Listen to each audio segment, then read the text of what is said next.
Request kindly to occupy all the center seats and not to leave any seats in between. We can see a couple of seats here as well as on first floor and second floor.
ಎಲ್ಲರಿಗೂ ಸ್ವಾಗತ. ಪ್ರತಿಷ್ಠೆ, ಶ್ರೇಷ್ಠತೆ ಹಾಗೂ ಸೇವಾ ಮನೋಭಾವ ಉಳ್ಳಂತಹ PS ವಿಶ್ವವಿದ್ಯಾಲಯಕ್ಕೆ ನಿಮ್ಮೆಲ್ಲರಿಗೂ ಹೃತ್ಪೂರ್ವಕ ಸ್ವಾಗತ. ಇಂದಿನ ಮಕ್ಕಳೇ ಮುಂದಿನ ಪ್ರಜೆಗಳು, ಬೆಳೆಯುವ ಪೈರು ಮೊಳಕೆಯಲ್ಲಿ ಎಂದು ನಂಬಿ ಬಂದಿರುವಂತಹ ಎಲ್ಲ ವಿದ್ಯಾರ್ಥಿಯರಿಗೆ, ವಿದ್ಯಾರ್ಥಿನಿಯರಿಗೆ, ತಂದೆ ತಾಯಿಯರಿಗೆ, ಅಕ್ಕ ತಂಗಿಯರಿಗೆ ಹಾಗೂ ಅಜ್ಜಿ ತಾತಂದಿರಿಗೆ PS ವಿಶ್ವವಿದ್ಯಾಲಯದಿಂದ ಹೃತ್ಪೂರ್ವಕ ಸ್ವಾಗತ.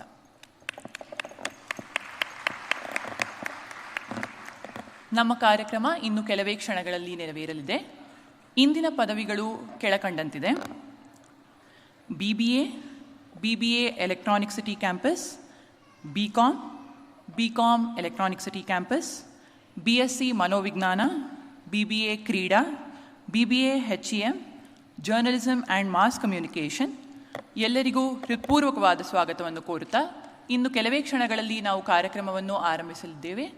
ಇಂದು ಮುಂದಿನ ಕಾರ್ಯಕ್ರಮವನ್ನು ನೆರವೇರಿಸಿಕೊಳ್ಳಲು ಬರುತ್ತಿದ್ದಾರೆ ಪ್ರೊಫೆಸರ್ ಅನುರಾಧ ಎಸ್ ಪೈ. ಧನ್ಯವಾದಗಳು. Request all of you to kindly put your mobile phones on silent mode or switch off mode till the program gets over. Request all of you to not move around while the session is on. The inauguration part is first and then we'll have the orientation. The guests are going to reach in a couple of minutes. Request your patience for a couple of more minutes so that we can start the program.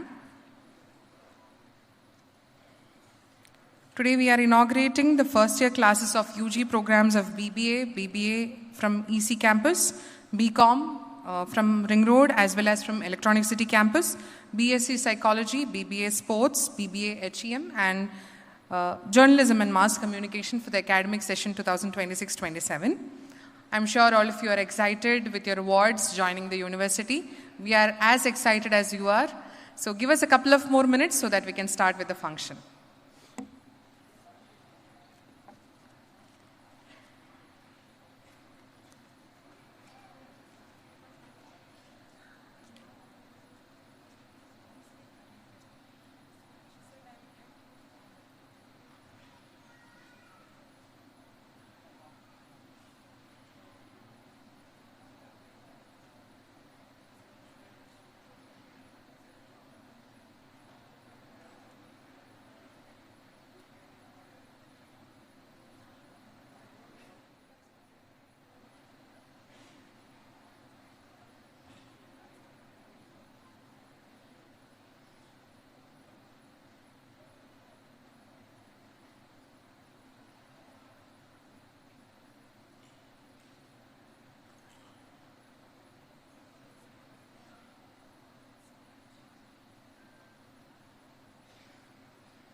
Our dignitaries are on the way.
With a huge round of applause, let us welcome our Honorable Chancellor, Professor D. Jawahar, Honorable COO, Professor Ajoy Kumar, Dr. J. Suryaprasad, Honorable Vice Chancellor of PS University, and Dr. K. Sridhar, Honorable Registrar of PS University, and Dean, Faculty of Management and Commerce, and Advisor to Faculty of Law, Psychology and Journalism, Dr. Shailashree Haridas, onto the dais. Good afternoon and a very warm welcome to one and all present here. Respected faculty, distinguished guests, proud parents and students who are now joining a new chapter in your life at PES University. Welcome to each one of you.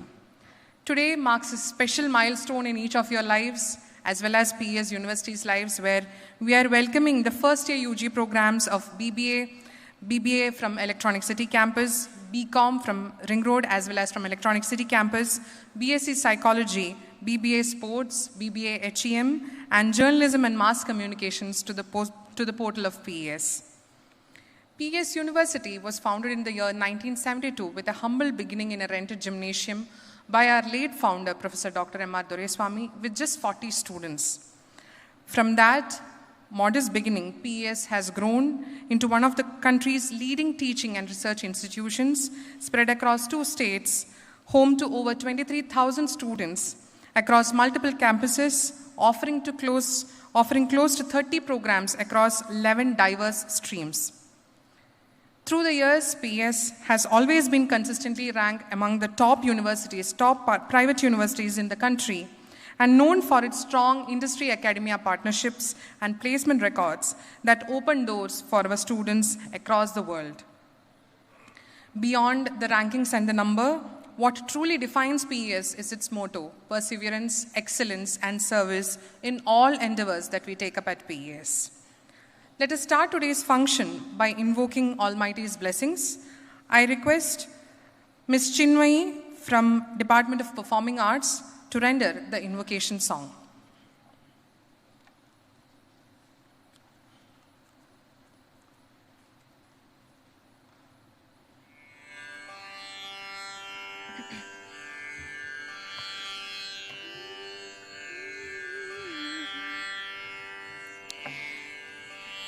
जय जय हे भगवती सुरभारती तव चरणों प्रणमामः। जय जय हे भगवती सुरभारती तव चरणों प्रणमामः। नाद ब्रह्ममयी जय वागीश्वरी, नाद ब्रह्ममयी जय वागीश्वरी, शरणं ते गच्छामः। जय जय हे भगवती सुरभारती तव चरणौ प्रणमामः त्वमसि शरण्या त्रिभुवनधन्या त्वमसि शरण्या त्रिभुवनधन्या सुरमुनिवन्दितचरणा त्वमसि शरण्या त्रिभुवनधन्या सुरमुनिवन्दितचरणा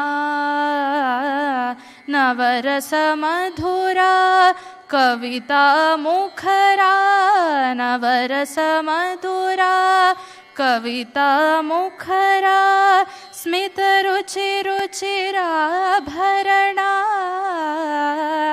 जय जय हे भगवती सुरभारती तव चरणौ प्रणमामः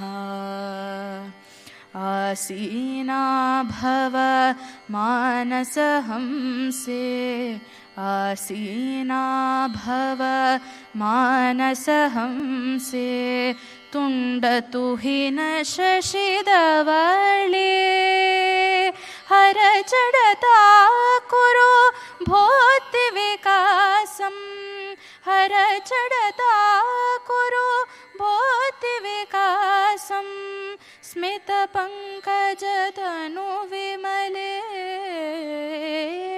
जय जय हे भगवती सुरभारती तव चरणौ प्रणमामः जय जय हे भगवती सुरभारती तव चरणौ प्रणमामः तव चरणौ प्रणमामः तव चरणौ प्रणमामः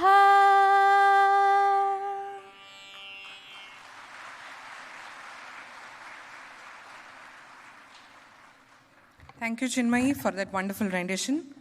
Next, I would request all the dignitaries on the dais to join us in lighting the lamp of the function and inaugurate the function.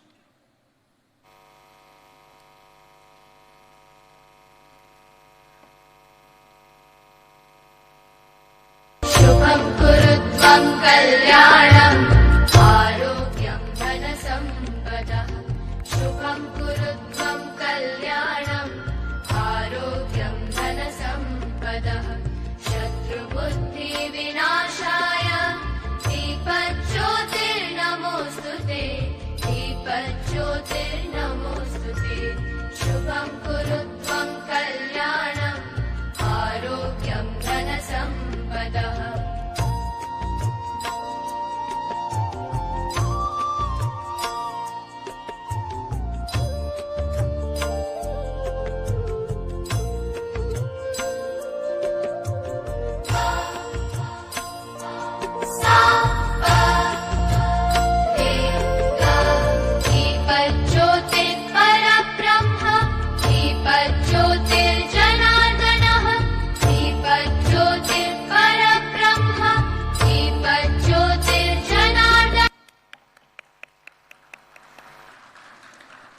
Thank you. An economist by profession and an institution builder by passion, an alumnus of IIM Calcutta and Gokhale Institute of Politics and Economics, our Dean Dr. Shailashree Haridas has been spearheading the growth of the Faculty of Management and Commerce programs for the past several years at PES University. She is also a member of the CII Academic Industria Strategic Partnership Team and also a jury of the International Economics Olympiad. Our mentor, our Dean, let me now welcome with a huge round of applause Dr. Shailashree Haridas for the welcome address.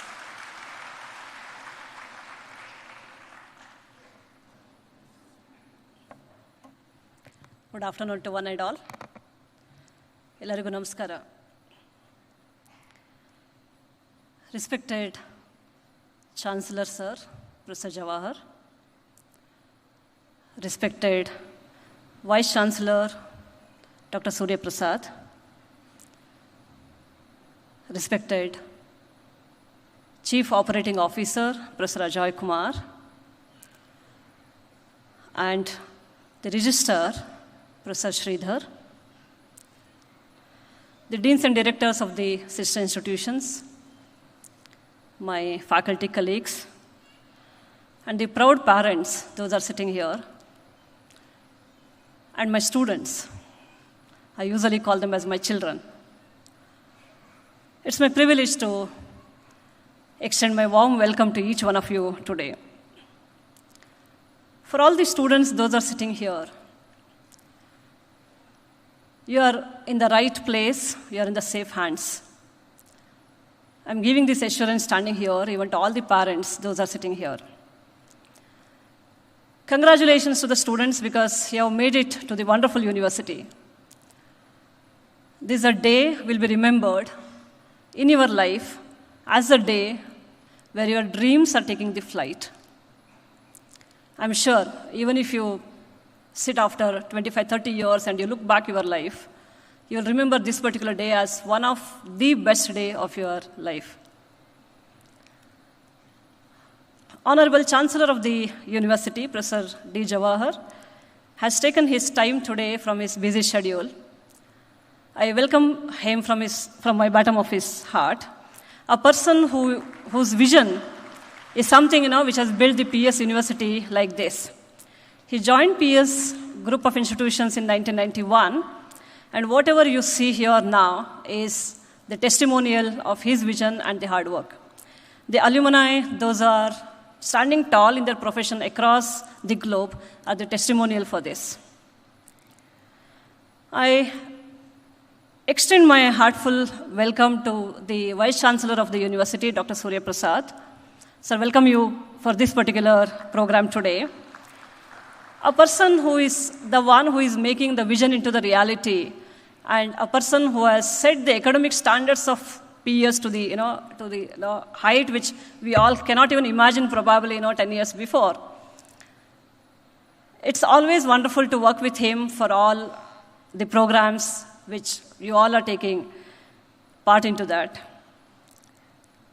I welcome the Chief Operating Officer, Professor Ajoy Kumar, who is a pillar of PS University and the leader. I'm sure, it's not only the people around here, even every brick of PS University recognizes him as the strength of PS University. So I welcome you for this gathering today. It's again a pleasure for me to welcome Dr. Sridhar, who is the Registrar of the PS University. Many of you, whenever we ask why you have taken the admission in the PS University, people say it's because of the placement.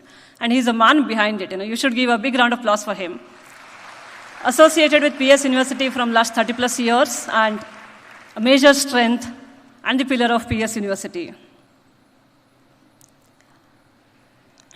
The program today is happening in different auditoriums. We couldn't take all the parents in one of the, one auditorium like this. This is the biggest one which we have. If possible, I request my technical team to, they're relaying it there. So I extend my heartiest welcome to all the parents, those are sitting in the other venues too, including, and the students also. The proud parents, those are sitting here today, please remember one thing that, this because of your compromise and your sacrifice and the hard work which you have done in all these years, that's something we always appreciate and we acknowledge that. And we understand that it's because of that your award is sitting here today. All the students, those are sitting here, I'll be very happy that, if you just can go back today, once you reach your home, just say thank you to them, nothing else. I'm sure no parents will expect anything else. I think all the parents those are sitting here today deserve a big round of applause by all the students, isn't it?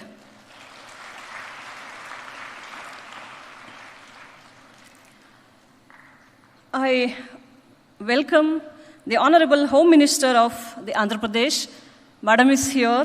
It's such a nice thing for us to have her here today, and she's the only lady home minister in India. That deserves a bigger round of applause.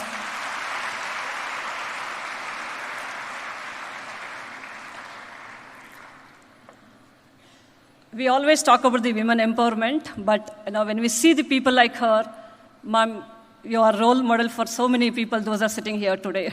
Thank you so much for being here. I welcome you again. All the students, those are here, this is all the AI world for you. In case, if Arjuna asked Krishna, go back to the Mahabharata time, if Arjuna asked Krishna about how do I fight war, right? If Arjuna asked AI instead of Krishna, how do I fight war?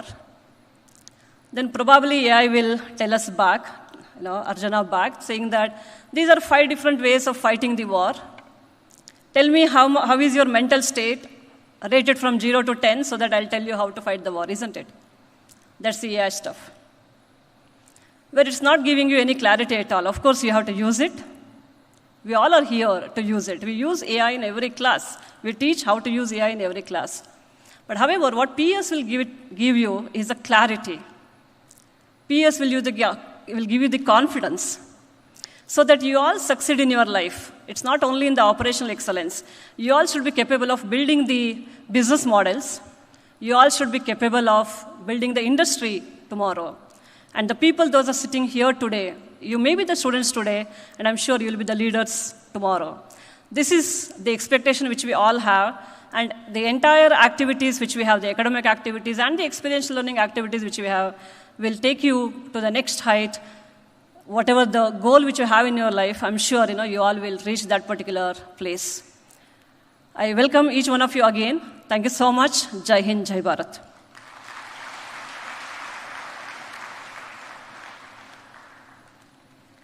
Thank you, ma'am, for that wonderful welcome speech.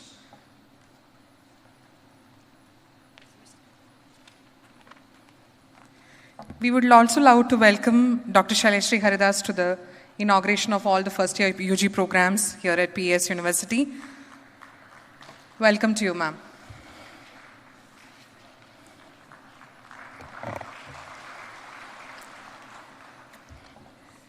Merit has always been at the center stage of PS University, and the scholarships that PS University has given out in the past 2 decades is a testament to that. We have given out more than 140 crores of scholarships to the students who have stood well in their class based on merit. And today we are going to give away the CNR Rao Scholarship awardees in front of all of you. May I call Yashwant Y. Yashwant? With an SGPA of 9 from the Bachelor of Business Administration, he is eligible for the CNR Rao Scholarship this year, which is a 40% tuition fee waiver. Congratulations to you, Yashwant. Manoj Gowda, M, with an SGPA of 9.25 from second semester BBA, is also eligible for the CNR Rao Scholarship. Ramyashree Shankar Reddy, from 4th semester BBA, with an SGPA of 9.09, is also eligible for the CNR Rao Scholarship this year. Congratulations, Ramyashree. Ragini H.A. from BBA HEM with an SGPA of 8.5. She is from the 2nd semester. She is also eligible. Let's have a huge round of applause. They come in the top 25% of their class. Smriti S. with an SGPA of 9.66 from 4th semester BSc Psychology. Congratulations, Smriti. Pragati G. from Bachelor of Commerce with an SGPA of 8.7 from the 2nd semester is also eligible for the CNR Rao Scholarship. Congratulations, Pragati. Sudiksha Reddy from 4th semester BCom with an SGPA of 9.04 is the next candidate who is eligible for the CNR Rao Scholarship. Congratulations. Last but not the least, Arohi Saxena from 2nd semester BSc in Journalism and Mass Communication with an SGPA of 9.05. She is also eligible for the CNR Rao Scholarship. Congratulations to all the awardees.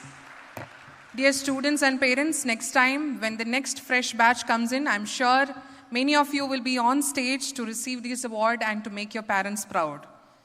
Congratulations once again. Thank you all.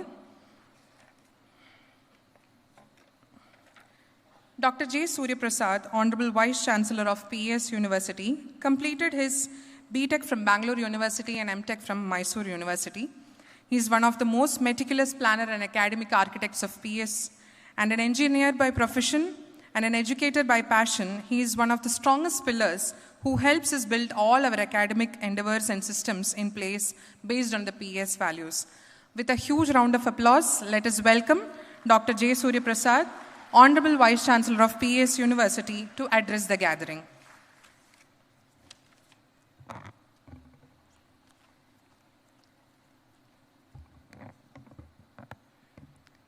Good afternoon. Thank you, Professor Anuradha.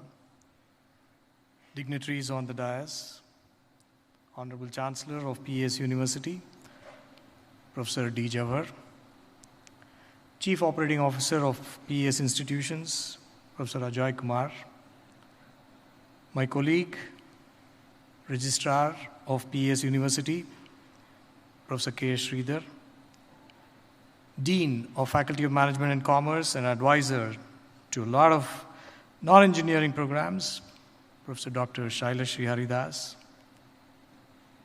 chairpersons of different departments, directors of centers of excellences,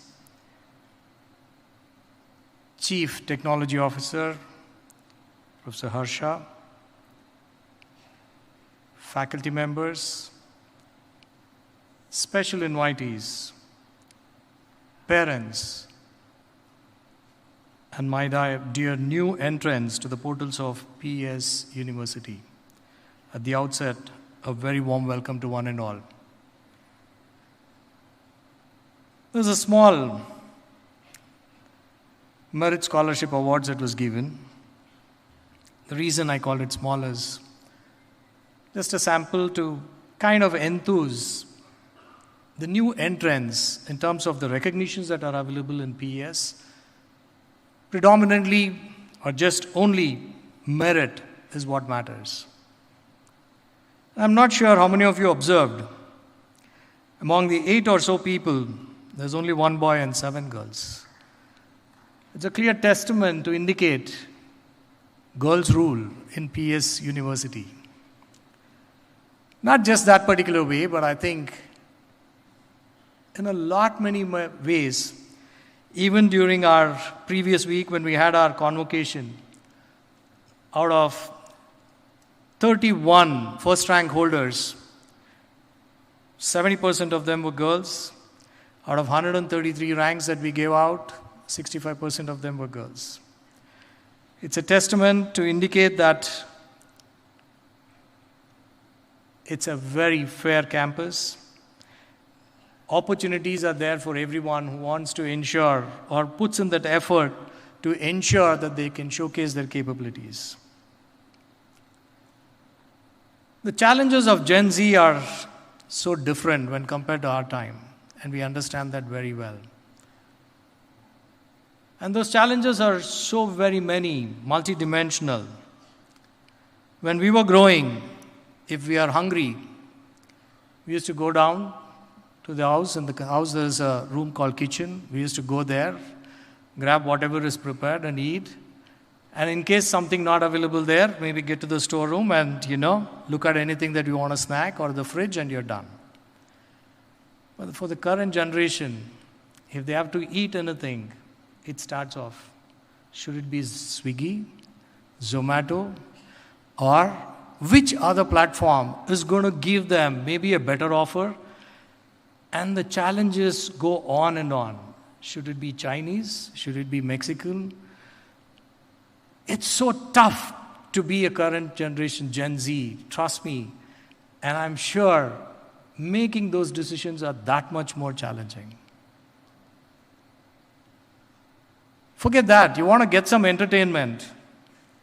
During our time, there used to be a morning show, a matinee, a first show, and second show. But today, we just don't know. 3 a.m. there is a show, 6 a.m. another show, 7. So morning, first, second, matinee, there is no such rule or norm itself. The major thing that you're looking at is which complex gives you maybe better popcorn, or where can you get maybe tickets at a lower price. Trust me, real challenging decisions that you have to make, even to go watch a movie. And these challenges continue to undoubtedly haunt you. Because as a human being, people who are in the psychology program tomorrow are going to tell me, as a human being, you can make good or awesome 8 decisions in a day. That's pretty much it. The rest of them are good, okay, just there, let it be, kind of a situation. So if you have to safeguard those fantastic 8 decisions in a day, it's gone on the food that you want to eat, where you want to order, which movie to watch, forget all that. With all the OTT platforms, etc. that are there, you're really spoiled for choice. And I'm sure with the decision today that you have done to join into the portals of PS University, you would have had so many other options that are there, but you would have done a decision, and I'm sure that's a very conscious decision, because things are going to be different when you look at in PS University. We want to safeguard and ensure that your best 8 decisions are going to be working in your favor, not just in ordering some food or for entertainment. A lot of activities in PS are very, very well defined. The day you enter into the portals of PS, you would have already received the calendar of events indicating what's going to be transpiring in this particular semester. When are going to be your ISAs? When is your end semester assessment? And once you enter your department, the timetable is already available. More so, all the content for the semester that you want to study is available to you on day 1 itself. Clearly an indication that the 50 plus years that we have been in academia is to ensure that we make it better and easier for you, and your job would be more to look out for yourself and your good in terms of the decisions that you want to make so that your careers are going to be awesome. Today the challenges are many. One, this particular device that we carry along is causing so much of, I would say, challenges for every one of us. With 5G, 6G, and so on and so forth also being available, at the touch of a button, you have so much of information that's available, and you expect the same thing to be happening across the world. You go near the elevator, stand there, and the touch of the button, you want that elevator door to open. If it doesn't, you keep on banging on it. Hello? It's an electromechanical system. It is going to take time. It has got your request, and it will come and open the door based on how it's been designed and whatever is the pace. Just because you tap on it 10 times, it's not going to come out any faster. And another very interesting thing that we continue to observe today in the era of UPI and so on, maybe whenever you want money, if your equations are very good with your mom, she'll be the first person whom you're going to ask. Or your dad provides you everything, he'll be the first person. Grandmother and grandfather, if they are there, ultimately they're by default because they don't ask you too many questions. But today it has so happened in our system, if you have a concern, we do not know what's the process that needs to be followed. And how do we ensure that we get a proper resolution to that? So if you have an issue, you go online and talk about your issue. I don't know who's going to give you a solution, but you want people to hear you. If you want money, I'm not surprised that a lot of us would write to maybe the finance minister itself or the governor of RBI so that they can send you money. The reason why I tell you is, during COVID time, I've had some of my students write emails directly to the Prime Minister about the problem that they are having here. I was absolutely shocked and appalled to understand what is the thought process. In PES, it's very well structured and very simple. Every 20 students is assigned a mentor who's going to be your first point of contact. Any challenges or issues, we just urge you to talk to the mentor. If the mentor is unable to resolve it within 48 hours, then you can escalate to what's another new one that we have added this year onwards, a class teacher. 24 hours is all that the class teacher is going to have.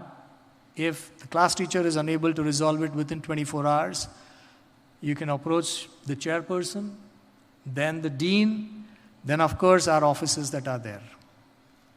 Sir, the way you're telling me, half my life would be gone only contacting these people. That's not what it is. I have students send email at 1 a.m. in the morning and expecting an answer from my end, maybe that very next minute itself. If that is not there, the same person would have bombarded my inbox with so many emails, you just don't know what is exactly happening to our young generation. I'm not complaining. I'm only just trying to tell you that, yes, you want faster responses. You do want faster resolution. You do want to become rich very fast. All this is understandable. But please understand, law of nature is always going to take precedence over all our aspirations.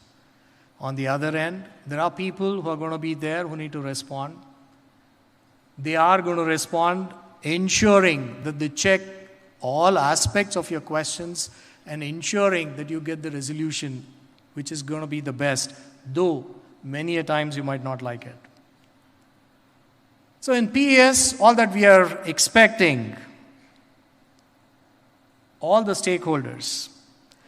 When I say all the stakeholders, of course, most important, students, parents, the management, the faculty. All four of them have come together today to ensure that your future is going to be awesomely great. And that is the only single reason why we are all present here. Have the trust and faith in the system. Ensure that you take advantage of what the system has got to provide. Don't be restricted only to the program of study that you're pursuing. We do have so many different programs, whether it's going to be in the choice of program that you've got into, or it could be law, it could be psychology, it could be design, it could be engineering. Talk to your other friends. Because your next major company could be with some of these friends who are going to be present with you, who are joining into the portals today. Who knows, your next life partner might also be there next somewhere in the campus here itself. That's also something that happens in PS very often. I know, I don't want to scare the parents here, but that's the truth of the matter. While there are so many opportunities that we continue to build our future, today is an important day for all of us. While we welcome all of you with open hands, request the parents to have the patience, understand what we are trying to do here, because there's going to be an orientation that's going to be followed by the initial part of the program, wherein nitty-gritty details of our working and what happens and how we do things are also going to be shared. We all have a role to play. And that role, if we are going to be collectively taking it up very seriously, we can undoubtedly shape not just the future of this institution, not just the future of just the state, not just the future of the country, but the entire world itself. I think that's the beginning that we are all here. And I'm sure it's going to make a wonderful difference for all of us, wherein we are going to be very proud of all the awesome successfulness that this young generation is going to be getting into in the future. Again, it's my privilege to welcome the students and the parents to the portals of PES. Let the pride of PES be with all of us. God bless us all. Thank you very much. Welcome once again.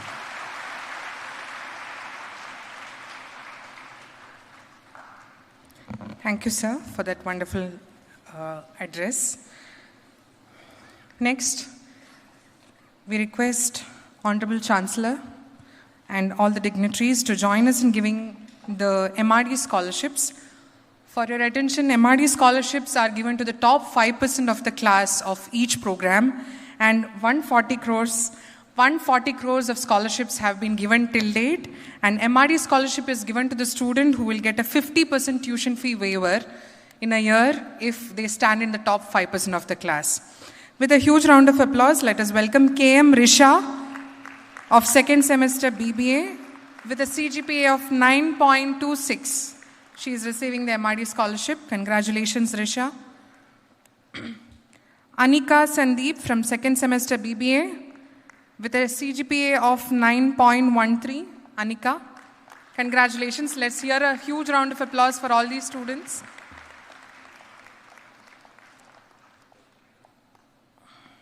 Sohan I of fourth semester BBA in Hospitality and Event Management with a CGPA of 9.67 is eligible for the MRD scholarship this year.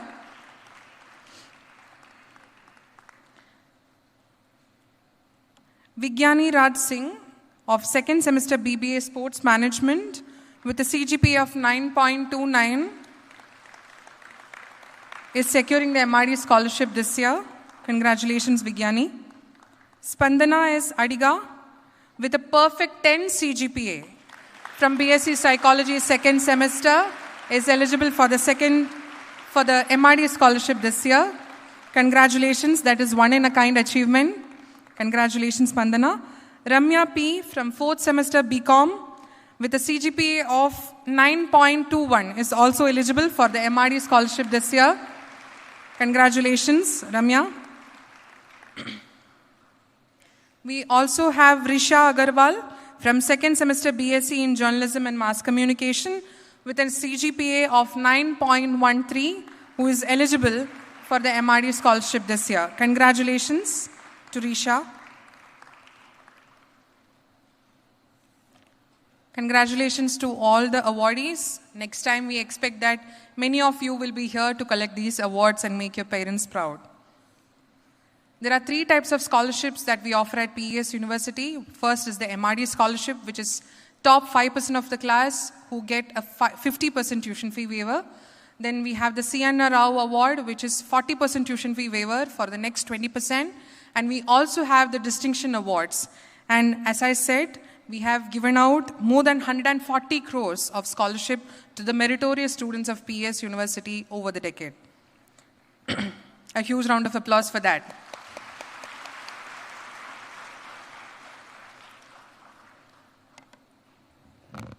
Professor D. Jawahar is the visionary educationist and the leader whose vision is what we see here today at PES. Before inviting him over to deliver his presidential address, let us have a quick look at a short film on his life and work. I request my technical team to kindly relay the video of the Honorable Chancellor of PES University.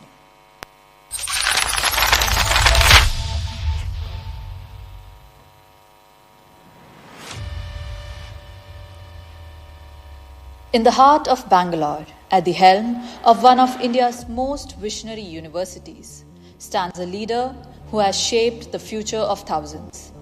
A man whose journey began with a dream. From Bangalore University to Texas A&M University, from engineer to entrepreneur, from visionary thinker to chancellor. For over 3 decades, he has empowered the brightest minds, awarding over 100 crores in scholarships to meritorious students, guiding more than 10,000 students to success, building centers of excellence that define the cutting edge of education, from the Innovation and Entrepreneurship Center to PESU Venture Labs. A champion of total quality education, architect of the Spirit Framework, believer in perseverance, excellence, and service. With KPI-driven management and a strong emphasis on quality education, he has overseen the growth of 40-plus programs in PES institutions, launched student-built satellites with ISRO and DRDO, and pioneered modern student support systems that set national benchmark. From pioneering EduRite technologies to transforming PES into a hub of innovation, his vision is shaping the leaders of tomorrow. For 35 years, his ideas and his charisma have inspired generations of students and parents alike. Through his prolific orientation addresses, through his relentless commitment to education, through his unwavering service to PES. This is not just leadership. This is a family. This is the spirit of PES. We are profoundly honored to extend a warm welcome to Professor Jawahar Doreswamy, Chancellor of PES University. With a huge round of applause, let us welcome Professor D. Jawahar, Honorable Chancellor of PES University, to address the audience.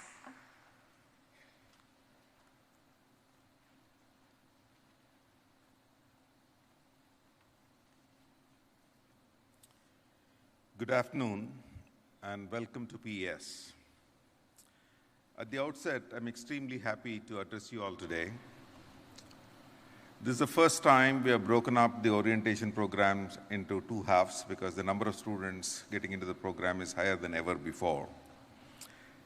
When so many more people choose PES, the responsibility that all of us have is going to be substantially more too. Quite often, we need to understand the symbolic nature of these kind of events. You will have quite a few people on stage, and then we also saw some students coming and receiving their awards. Why do we do this? Even before this, we had somebody invoking the divine blessings so that you all are going to be succeeding in whatever is the journey that you're taking up with PES. So in each one of those people who are there on the stage, all that I can say is they're there primarily because they bring value to your experience during the course of the next 2, 3, or 4 years.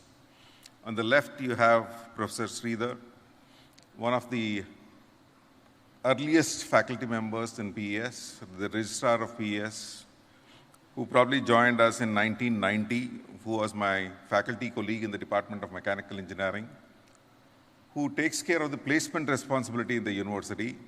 Every single student who has got a job in PES has seen Professor K.S. Sridhar before he has graduated. Please give him a big round of applause because he is going to be responsible for your placements too. Next to him, we have our Vice Chancellor, Dr. Suryaprasad, an extremely committed resource, one of the persons who responded to my invitation to join us way back in the year 2005 when he was there in California. And when I told him that we are starting a new project in Electronic City campus, he graciously agreed to come back and then be a part of the team. And when I showed him the Electronic City campus, again, it was the same thing. There was a barren land there, and we said, in the next couple of months, a project will start here, and this is where we're going to be having a university. And he decided that he believed in the dream and then joined us as the first director of PES Institute of Technology, Electronic City campus, and later on became the Vice Chancellor of PES University. A round of applause to our Vice Chancellor, who is going to be charting your journey in PES. When students walked into the portals of PES, you saw a lot of things, a lot of nice signages, beautiful auditoriums, and then the central courtyard, this beautiful opera house, the way in which the seating has been organized. And many of you will be wondering who took all this interest to make all these things happen. And then you probably wonder, where is there a place for all these things? There are 8 auditoriums in the campus. In 2 of the auditoriums, students are staying here and are participating today, and they're enjoying the whole experience. The acoustics of this particular place, the thought that went behind each one of these things, probably the biggest LED screen in Bengaluru today, all these things, why do they happen? That's because of the strength of design and execution that we have in our Chief Operating Officer, Professor Ajoy Kumar, who has single-handedly led all these challenges to make things happen in time. I still remember when my father, Professor Doreswamy, the founder of PS Group, wanted to commemorate the Golden Jubilee celebrations in this auditorium, and we put a date, and we said that it is going to be there on 4th and 5th of January 2025. This auditorium, I still remember a few dignitaries had come 3 months before when this auditorium was being built. They looked at this and said, "Are you going to conduct the function here?" Lo and behold, yes, that function was done here. And people are working night and day to make this particular thing happen. This beautiful scroll that you see of those LED lights that are going to be there happening, Ajoy showed me a visual. He says, "I'm going to do this." I didn't even ask him how and how much. I said, "Ajoy, please go out and execute." Because some of the times when he throws things at me, I just say it is just impossible. It will not happen. And hopefully I don't need to worry about it. And lo and behold, many a times he doesn't want me to come to the campus before the event also, because he wants it to be also a surprise. And then it happens. Most of the work happens the day before the event. We also saw a new signage in the entry experience when you came in there. You had AI and PS, real world intelligence. It was not there yesterday night, so it is there today. It is to welcome the new batch that is going to be coming into the PS. This is the new AI world that we are talking about. And that's what is the work that was being done behind the scenes. I mean, I can probably walk any campus in PS and probably say which project did Ajoy execute, which time, which year, for every single year that he has spent in PS. And that's the kind of commitment that he has towards the growth of PS. And then we have the leader of the non-engineering program, the dean of these programs, Dr. Shailashree Haridas. I would say that after Professor M.V. Satyanarayana, who joined us a long time back, somebody who has come in with the same amount of energy and drive in terms of running a program is Dr. Shailashree Haridas, the first person in campus and the last person out of campus. Extremely committed, gifted, and brings a work culture of a different stature altogether.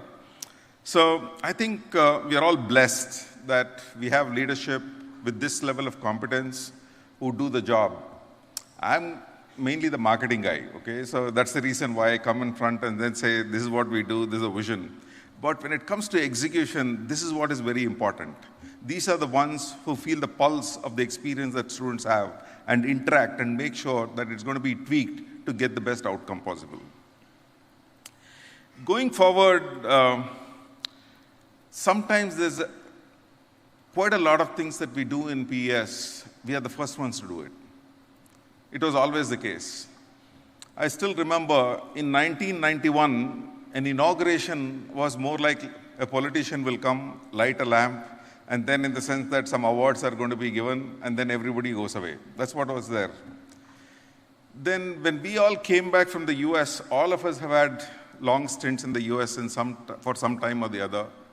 And our exposure always felt that we need to do something in PS to make the experience really different. So the challenge was trying to say, what in the US experience can we bring to the Indian education system by which all our students are going to benefit? In US, there was this scheme called as internship schemes that people would do in the summer holidays. And then a lot of focus was there in terms of some of those internships would convert into jobs. In those days, hardly any companies used to come to campus for recruitment. Last year in PS, there are 500 companies that came to campus for recruitment.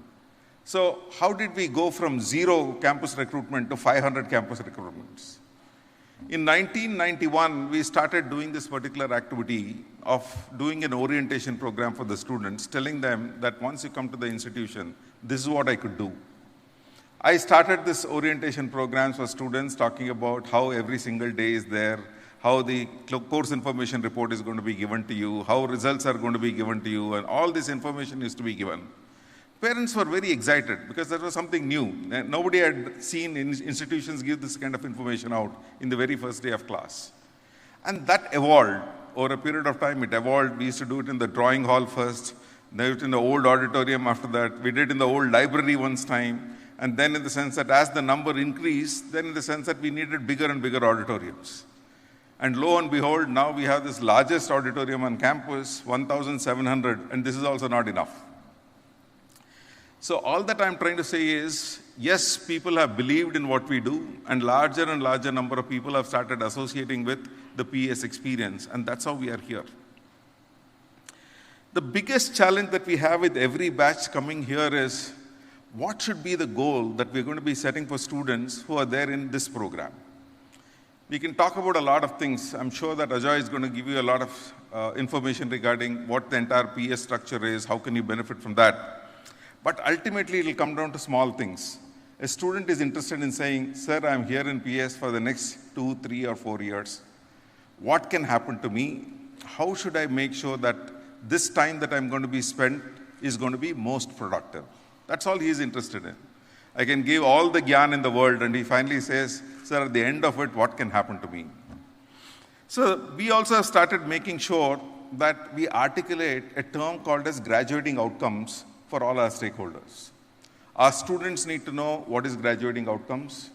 Our faculty are going to be very clear about graduating outcomes. Our parents also need to know what is the graduating outcome that we are talking about. So the journey starts with this. To establish a quality cycle in any educational institution, we need to get good results. If we get good results, then we automatically will get good internships. If we get good internships, it will automatically result in good placements. Now let's go back one step and say, how do you get good results? The faculty members will not be able to write your examinations. Okay? The faculty members cannot give you your interviews.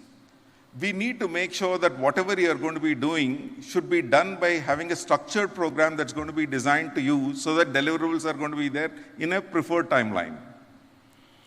So one of the things that we are doing in terms of advocacy for all our students is that all of you should start studying for 24 hours a week. A very simple formula, because quite often people say, could you counsel my son or daughter here getting into a college, what should I do? So quite often I tell the parent, hold on, when the orientation program is there, I'll be doing it to all the children. So at the same time, I can tell everybody together so that I don't need to repeat it. So the first advice that I give to all students is start studying 24 hours. So people are going to be wondering, if my senior students were there, they'll say, Jawahar has slowed down. When we were studying, you were saying 36 hours. Then they said 30 hours. Now this batch has already brought it to 24 hours. The reason is, I don't want to scare you by telling you study 36 hours. So let's start off with some realistic numbers. So 24 hours. Is it outside the classroom, I want you to study for 24 hours. What is this magic in 24 hours? The magic in 24 hours is this. Most students in all programs, there's a classroom or a laboratory experience only for 24 hours in a week. Your theory plus lab and all activities put together, you are engaged for roughly around 24 hours a week. If there are 24 hours in which you are going to be taught everything in a week's time, should you not study at least 24 hours at home? How do you plan your 24 hours at home? We work only 5 days in a week. So we are talking about 3 hours on a working day and 4.5 hours on a holiday. If you do that, you will study for 24 hours. Okay? How many of your students here stand up? Stand up. All students here. Don't worry. You all must be like, I'll make you stand and sit many number of times today. These are all students here who have stood up. So, dear parents, I'm going to get the first promise from your children. The first promise is, I will, repeat after me, I will study for 24 hours a week for the duration of my course in PS University. Please sit down.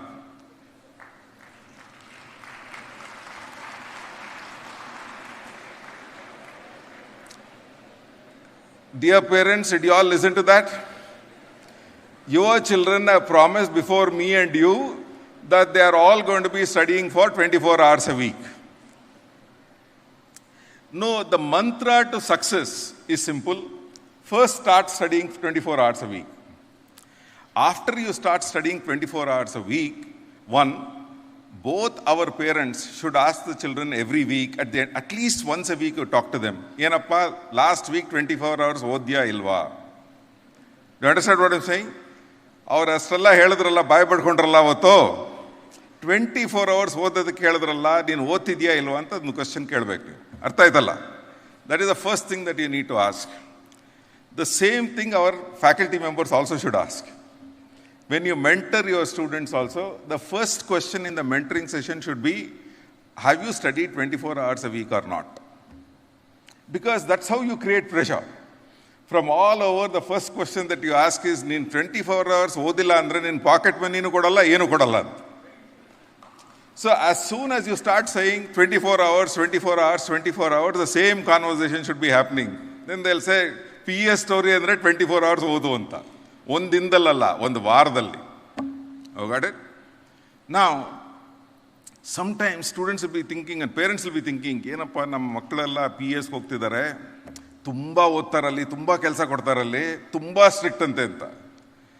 Let me tell you how strict we are. ಒಂದು ವಾರದಲ್ಲಿ 24 hours classes ಇರುತ್ತೆ. ಒಂದು ವಾರದಲ್ಲಿ. ಒಂದು ಸೆಮಿಸ್ಟರಲ್ಲಿ 14 weeks of classes will take place. Okay? That means 1 week, 1 day. 14 weeks, 14 days. Correct? 24 hours of class in a week. 14 weeks, 14 days. ಒಂದು ಸೆಮಿಸ್ಟರ್ನಲ್ಲಿ 14 weeks, ಇನ್ನೊಂದು semester 14 weeks. 14 plus 14 ಎಷ್ಟು? 28 ಆಯಿತು. ನೆಕ್ಸ್ಟು 5 ಸಬ್ಜೆಕ್ಟ್ ಇರುತ್ತೆ ಒಂದು ಸೆಮಿಸ್ಟ್ರಲ್ಲಿ. They are 5 subjects only in a semester. Okay? ISA 1, 1 hour. ISA 2, 1 hour. Final examinations, 3 hours into 5 subjects, 15 hours. 15 plus 10, 25 hours. Approximately 1 day. Correct? 25 hours. 24, 25, 1 day. ಯಾಕೆಂದರೆ ನೀವು ಎಲ್ಲ 3 hour exam ಬರೆಯಲ್ವಲ್ಲ. I'm assuming that all of you will write for 3 hours. I'm assuming that you'll say 2 hours, 50 minutes, you finish a paper, means you're already done. So 15 days of studies you do in one semester, 15 days of studies you do in another semester, 30 days out of 365 days. So whatever happens to your children, trust me, we are only engaging with them for 8.2% of the time. 91.8% of the time, they are on their own. ಏನು ಹಾಳಾದರೂ ಅವರೇ ಹಾಳು ಮಾಡ್ಕೊಳ್ತಿದ್ದಾರೆ, ನಾವು ಮಾಡ್ತಿಲ್ಲ. They are traveling to college, they are eating outside, they are spending time with friends, they are playing a game, they are doing all kinds of things, nothing related to it. Attendance shortage ಬಂದಿದೆ ಅಂದರೆ 8% attend ಮಾಡಲಿಲ್ಲ ಅಂದರೆ ಹೆಂಗೆ attendance shortage? Do you understand where I am coming from? People are giving that impression to you, they are studying hard. I am telling you, these youngsters, they are so intelligent. They will confuse the hell out of you. They are hardly there. Even in the class, if you have a measurement by AI, are they applying their mind? Andre inna bhaya agabidutte. They are there in the class. That's all. There is nothing else that is happening. So realizing that these are all the problems that we have in our society, our people also take it up as a challenge to become extremely creative in how to go about teaching this new generation, inspire them, motivate them, give them tasks, give them activities, and engage them with whatever we do. That is important. So first 24 hours ಓದಬೇಕು. Then results ಬರುತ್ತೆ. As soon as the results come, the mentors will talk to the students saying, why did you get this result? Good, bad, whatever is there. Some discussion will take place. So the idea is that if a student gets lesser marks, and if he has studied 24 hours, then we will say you have to study more than 24 hours. Most of the time, the problem is not like that. You have got less marks. You ask the student, why have you got less marks? He said, ನಾನು ಓದಲಿಲ್ಲ. So if you don't study, how will you start getting marks? Whatever may be what we are doing in the organization, what is very important is a student should study. Only then he or she is going to get marks. Got it? So we'll start off with that to say you get marks. Let us say then if you have studied for 24 hours, the next thing that we say is that if you want more marks, then you have to study more. Is it 24 hours? Is it 30 hours? Is it 36 hours? You decide what has to happen to you, based upon which you increase your engagement. So I don't start off with 36 hours straight away. If I said, please start off with 24 hours and let us see what more you can do per week so that it can get there.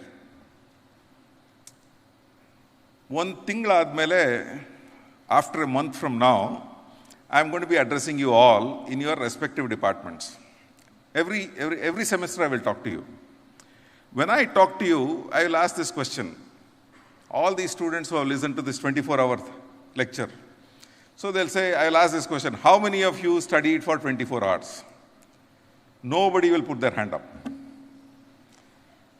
First week, yararappa 24 hours othidra anta helidre yaru ettalla. Nan at least now I will ask the question, how many of you here, the students, promised to study 24 hours in the first week, starting from 3rd of August? Please raise your hands.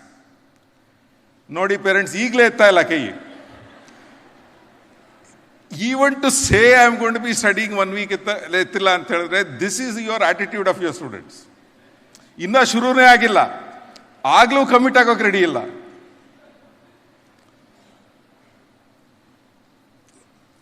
ನನಗೆ ನಗಬೇಕೋ ಅಳಬೇಕೋ ಗೊತ್ತಾಗ್ತಾ ಇಲ್ಲ. We have all these students along with us. We are asking them a simple thing.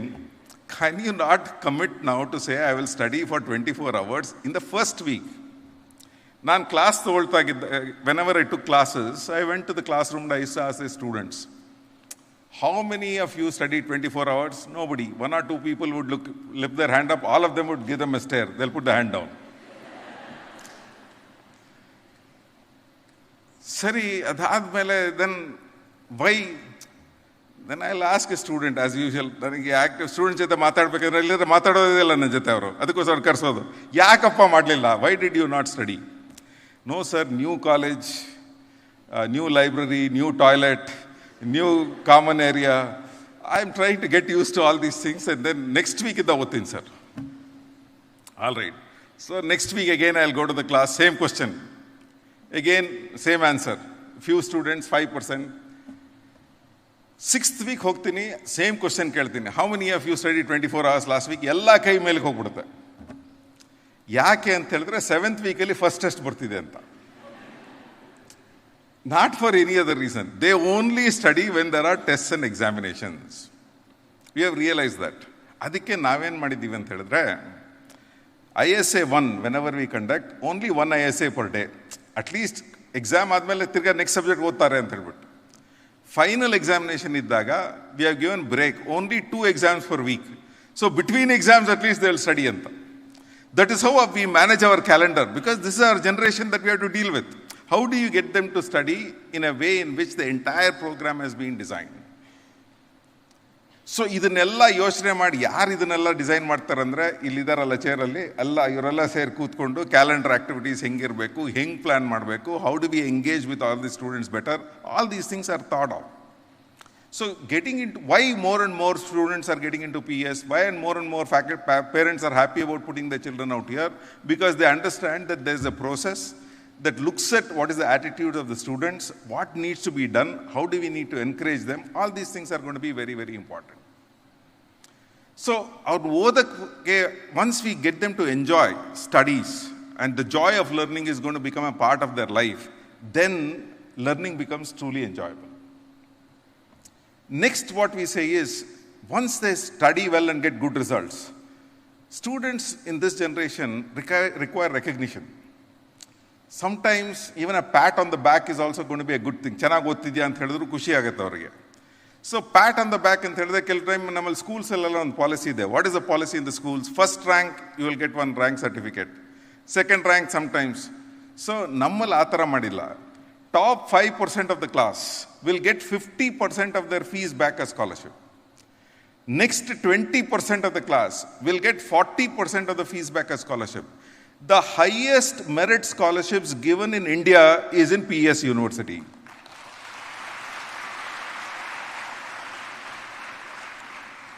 Whenever another institution in the country advertises in the market, we say our advertisement is giving money back to our students. our student should get this certificate. Nam student ಏನಾದರೂ ಒಂದ್ಸಲಿ ಅದು ಬಂದ್ಬಿಟ್ರೆ scholarship, ನೋಡಿದ್ರಲ್ಲ ಇವತ್ತು ಒಂದು certificate scholarship ಬಂದಿದ ತಕ್ಷಣ ಆಚೆ ಕಡೆ ಅಲ್ಲೊಂದಿದೆ board to take your selfie. Correct? You will go take a selfie and put it on Instagram also. That's the high. 500 people likes for it, they're even more happier. So many people know that I have got this particular thing. So be it. But because this is the generation that we are dealing with, how do we engage with this particular generation? So the idea behind it is that we need to make sure that merit is going to be recognized and not in small numbers. 1 in 4 students will get this scholarship. It's not a small number. So in a BCom program nalli nimmalli ಒಂದು 500 ಜನ students ಇರ್ತಾರೆ ಅಂತ ಹೇಳಿದ್ರೆ 25% of 500 students is 125 students will get scholarships. That's a large number. As a parent, you can always tell the students, ಏನಪ್ಪ ಅಷ್ಟು ಜನಕ್ಕೆ ಬಂತಲ್ಲ ನಿನ್ಗೆ ಯಾಕೆ ಬರ್ತಿಲ್ಲ ಅಂತ ನೀವು ಕೇಳ್ಬೋದಲ್ವ ಅದನ್ನ. The reason why we are doing this orientation program is so that parents understand that these are all the opportunities that are going to be available for a student to kind of earn while he studies itself. So, ಒಂದು classes ಕರೆಕ್ಟಾಗಿ attend ಮಾಡಿಬಿಟ್ಟು 24 hours study ಮಾಡಿ getting a good result is the beginning of the journey. Getting recognitions is the way you build your resume. Placement ಆಗಬೇಕು ಅಂತ ಹೇಳಿದ್ರೆ you have to build your resume. How will you build your resume? You will build it by getting these scholarships. You will build it by being a part of clubs in the campus. You will build it by doing various things. ನಿಮ್ಗೆ 90% time free ಯಾಕೆ ಕೊಟ್ಟಿದ್ದೀವಿ? ಇಷ್ಟು ಚೆನ್ನಾಗಿ campus ಯಾಕೆ ಕಟ್ಟಿದ್ದೀವಿ? Because we want you to participate. All our hackathons are conducted on Saturdays and Sundays. Our library is kept open for nearly 15 hours a day. Classes ಇಲ್ದಿದ್ದಾಗ ನೀವು ಹೋಗಿ ಲೈಬ್ರರಿನಲ್ಲಿ spend ಮಾಡ್ಬೋದು time. ವೀಕೆಂಡ್ಸಲ್ಲಿ ಬಂದು ಮಾಡ್ಬೋದು. You can do projects that are going to be there in the centers of excellence in your department. These are all the things. There are 500 CXO talks happening in PES. Every day, one senior person is going to be giving a lecture in the campus in the evening. Any student who knows, ಏನಪ್ಪ ನಮ್ಮ ಕ್ಯಾಂಪಸಲ್ಲಿ ಆಗ್ತಿದೆ ಅಂದರೆ, he can go and sit down and understand from his journey of an entrepreneur regarding how he has become successful. It is not based on whether you are a commerce student or a BBA student or an engineering student. Every single activity that is going to be done in PS is going to be broadcast. Some are sensitive to you and some of them are not suitable for you. Based upon what you feel that you want to learn from, you can go and learn. There are no barriers to say that I can't sit in a technical seminar when engineering students are going to be there.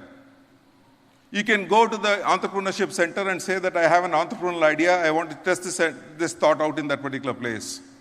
Every single student in PS does 2 courses in entrepreneurship. So why all these things? That's the ecosystem of a university, and that's what you need to enjoy. You're a psychology student, you can do a minor in law. You're a biotechnology student, you can do a minor in IPR in the law school. So if you are going to be a computer science student, in the sense that you can do a course in genomics in the med school, where is it possible to do it? Only if you're a part of institutions like this is going to be possible. That's how you build your resume.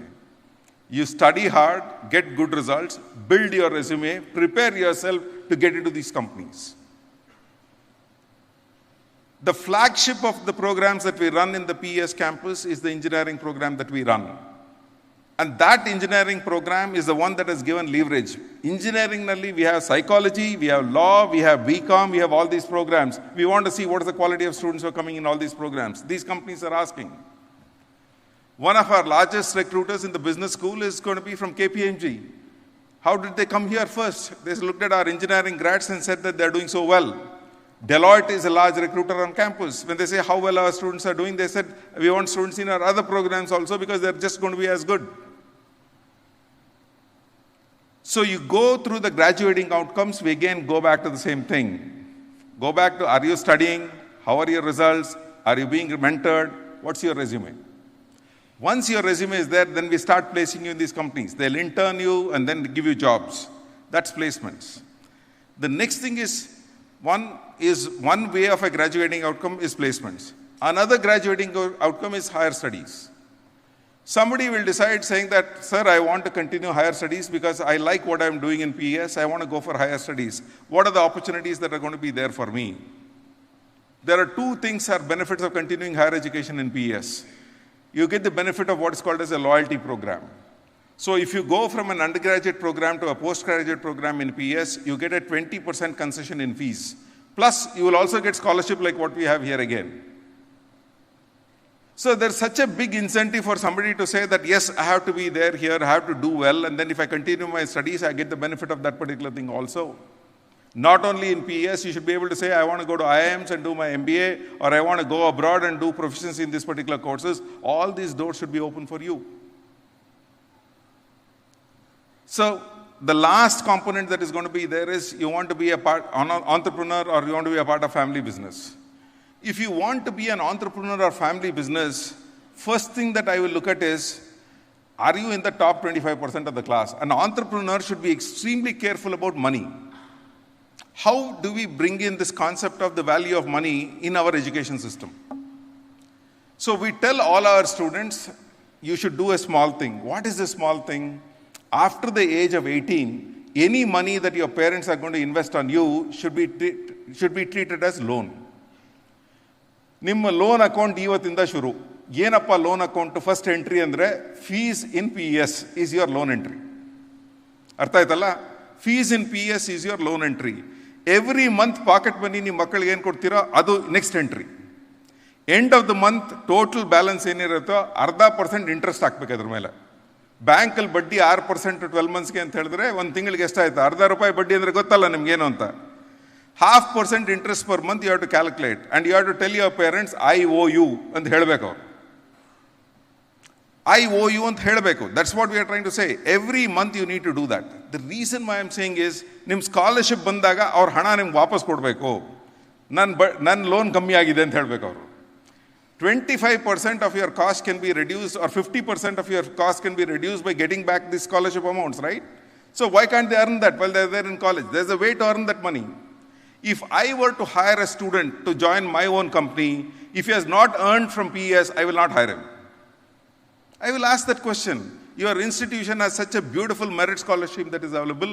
Why have you not got merit scholarship?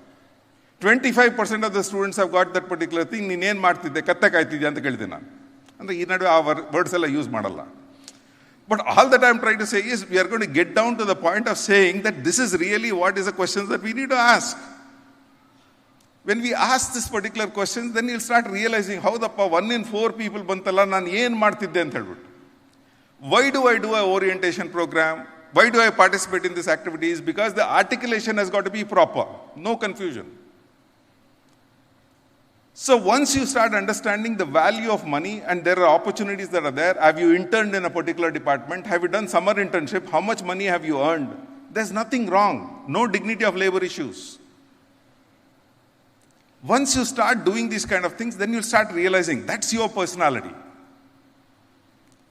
The frivolous thoughts that are going to be there in other campuses should not be the kind of thoughts. We have got to create tomorrow's leaders. We strongly believe you come to PS, not be another keg in that particular wheel. No. You're going to be something else altogether. Another cog in that wheel. You're going to be something else altogether. All this beautiful infrastructure that's been put in place, we are saying, why? We want you to expose your horizons.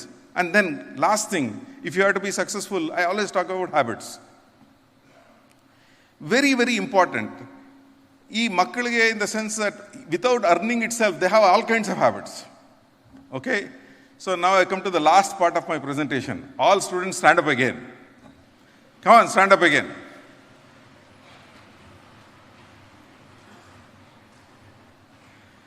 Please tell what I say after me, okay?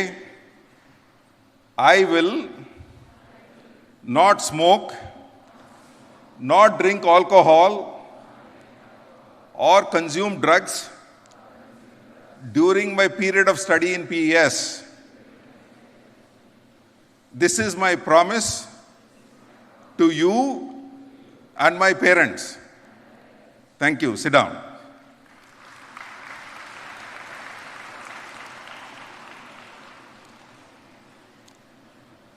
Parents, did you listen to this also? 24 hours ಹೇಳಿದ್ದಾರೆ, promise ಮಾಡಿದ್ದಾರೆ. ಈ habits ಏನು ಇರಲ್ಲ ಅಂತ ಹೇಳಿದ್ದಾರೆ. ಇವು 2 ಮಾಡಿಕೊಟ್ಬಿಡಿ, I will take care of your children.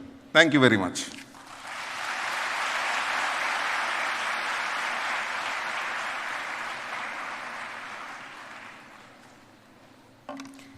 It's always a pleasure listening to each one of Sir's orientation addresses.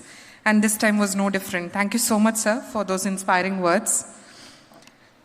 Next, I would like to invite the Honorable Registrar of PES University and the man who spearheads the placement initiatives at the PES University, Dr. K.S. Sridhar, for delivering the vote of thanks.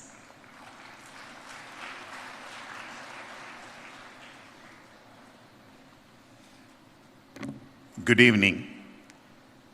I'm sure students and parents have a lot of things to ponder upon, which were absolutely valuable with what the Honorable Chancellor told all of you. I would like to just mention one thing here. Not in many campuses you get to attend an orientation like this, wherein the leadership at the top comes down to you and gives you all the valuable information and instill values in today's young minds. It's indeed my pleasure to extend my heartfelt thanks to all of you present here, along with the leadership team seated on the dais and off the dais for this occasion this afternoon. I would like to start by thanking our Honorable Chancellor. It's always a pleasure hearing from him, talking to him, and interacting with him. To the students and to the parents, let me tell you, he just presented facts and figures without any exaggeration, and that is the truth that all of you should accept. And these are the values that we actually instill in our students. And our Chancellor is an orator par excellence, as all of you experienced it now. And he's one person who's very approachable, and whenever we have any issues to be dealt with, we just look upon him and he will in a very short while give us the much needed solutions to get out of the problem. And his major concern is our students, who are the major stakeholders of PES University. Sir, thank you very much for your kind presence today and for all the wisdom that you have instilled in the students who have been present on this occasion. I would like to thank our Honorable Vice Chancellor, Dr. Suryaprasad.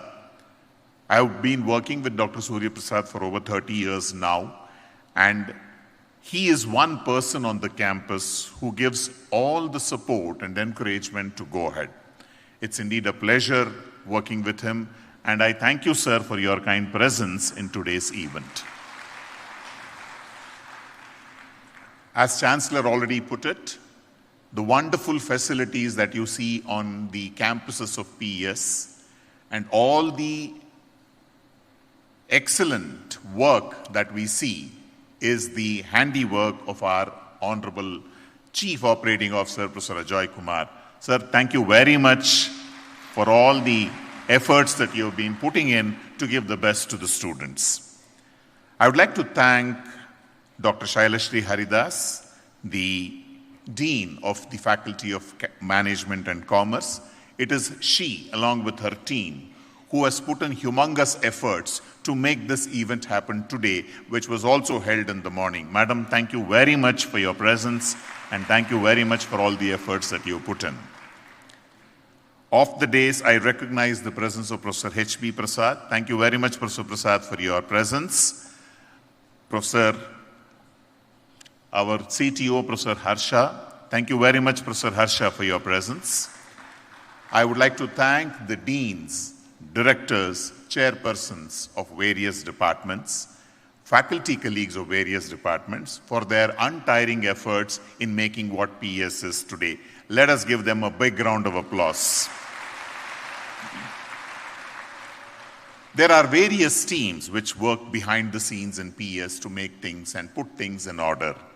I would like to thank the members of the Office of the Vice Chancellor, the IT team, the facilities team, and the operations team, along with our assisting staff to make things happen on campus. A very huge round of applause to them as well. I'm sure parents will definitely be thinking on all the words that our Chancellor mentioned, probably, which was some of you might not have had it at the back of your mind. And now these are inputs for you to ensure that your ward comes out successful. Let me tell you, Your ward will be taken care of very well, and I'm sure this was your top destination to put your ward here. Anybody who wants their ward to come up in life and do well in life, they only think of PES. And that is where PES differs from what it is compared to the other universities and institutions in the country. Thank you, parents, for the confidence and faith that you have reposed in us. And thank you for putting your wards here. I can rest assure you that your wards will be very well taken care of.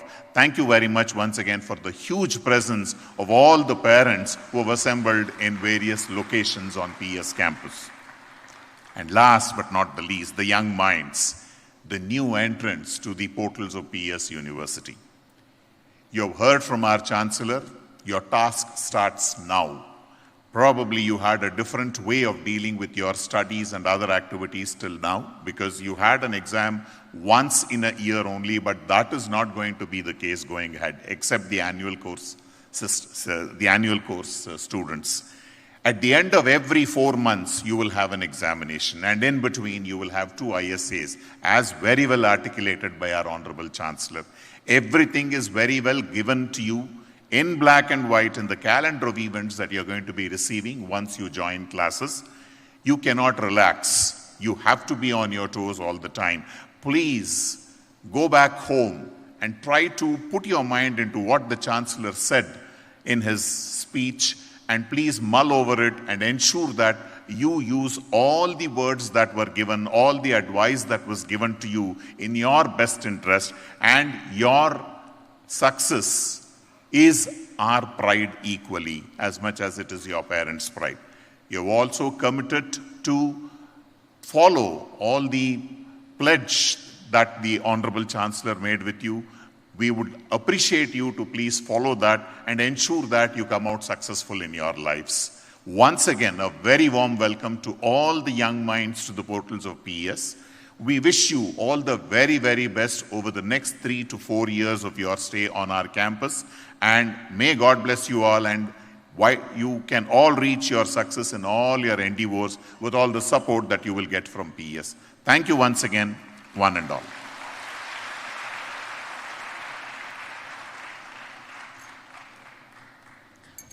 Thank you, Dr. Sridhar, sir, for your kind words and also for delivering the vote of thanks. Thank you all once again. The first part of the orientation and inauguration is over. Now we'll move on to the orientation program. But before that, a couple of important announcements. First thing is, there is a PESU app that all the parents and students have to download, for which there is a QR which is displayed on the screen. This is the medium of communication between the university and the parents. The same credentials that your ward uses, you can also use. Please download it. It is available for Android as well as for for Apple. Please note that all the information regarding the timetable, the fees, the exams, the important announcements, what is your ward's attendance on an hourly basis, whether he or she is getting marks, have they submitted their assignments, when are the timetable coming up, when is the final exam, have they received the grade cards, when is the PTM, the parents teachers meeting, who is the mentor of the student. Everything is available in the app and app only. So we request all of you to please scan the QR code, please download the app. The credentials for your son or daughter will be the same of that for you as well. Please log into it, please check and monitor on a weekly basis so that you are able to monitor your ward's academic journey here at PES University. Second thing, from tomorrow onwards, this is from Monday to Friday, there will be a one long week of bootstrap which will be happening, for which the entire team of students who are joining in the first year in the non-engineering programs will be divided into different groups, and they will be getting an email today in their registered email IDs where they will be told where to report and what time to report. If you do not get that email today, you can please report in front of MRD auditorium at around 8:30 a.m. in the morning. I'm repeating once again, you will be getting the emails in your registered email IDs as to what and where you should report at what time. If you do not get any emails today, please report at 8:30 a.m. in front of the MRD auditorium. MRD auditorium is on the right side from the main entrance. The first building that you see on the right side is the MRD auditorium. You can please, report there, right? So we are going to start with the orientation. Please report at 8 o'clock in the morning tomorrow. Introduce sir first, and then the video, and then the orientation. What video? That short film we have now. So first introduce sir. Yes.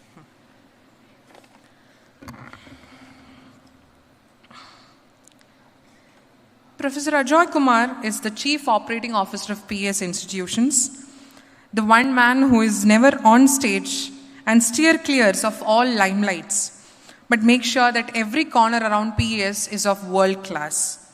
A highly energetic person whose span of operational and academic activity covers PES campuses spread across Karnataka and Andhra Pradesh, which includes engineering, management, medicine, law, life sciences, and many more, besides spearheading all new initiatives at the university. A man who champions perfection and relentlessly works towards excellence, one who always takes care of his team, inspires them through his futuristic vision, a great orator who mesmerizes all of us with his storytelling. Our Chief Operating Officer, Professor Ajoy Kumar, will be doing the orientation for all the students now. Let us first watch a small video, after which we'll start with the orientation. Let's have a huge round of applause, please.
Every dream begins with a question.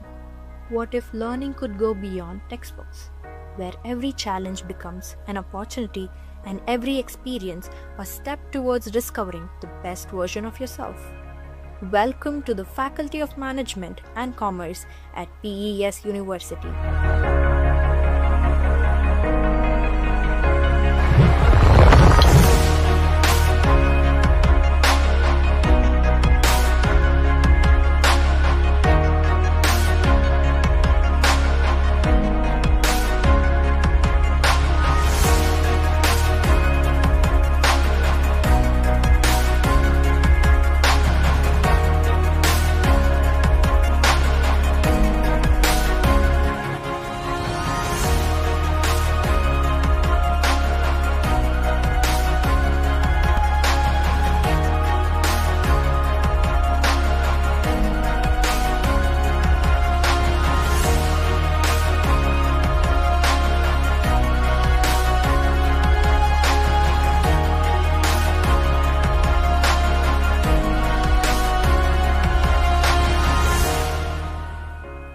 Place where curiosity becomes knowledge.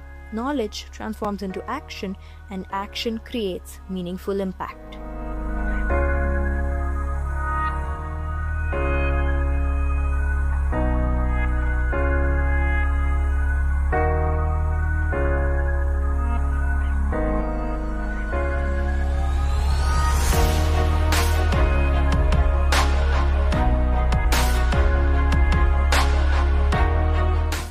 Research at FOMC spans diverse disciplines. Students explore agriculture economics, artificial intelligence and intellectual property, artificial intelligence in business, behavioral finance, corporate governance, digital psychology, ESG and climate change, FDI inflows, film and OTT studies, fintech law, forensic psychology, fraud detection, health law, human rights, insolvency and bankruptcy, international conventions, investment analysis, mental health and well-being, neurodiversity, organizational behavior, sectoral development.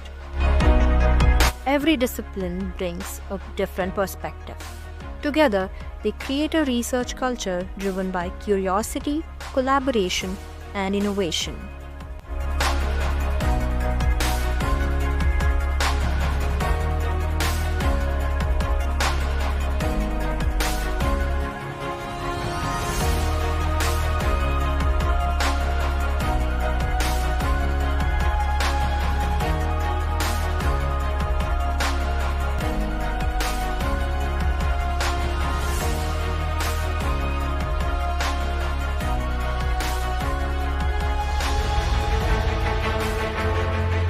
Hackathons at PES University are immersive innovation sprints where students solve real-world challenges across technology, business, law, healthcare, and sustainability. Transforming ideas into working prototypes within 24 to 36 hours. Evaluated by academicians, entrepreneurs, and industry experts.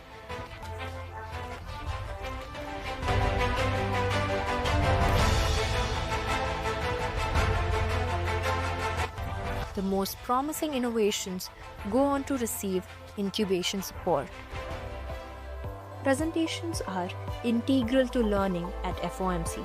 Students regularly present individually and in teams across subjects, developing leadership, public speaking, and analytical thinking that prepares them for boardrooms, courtrooms, and interviews beyond the university.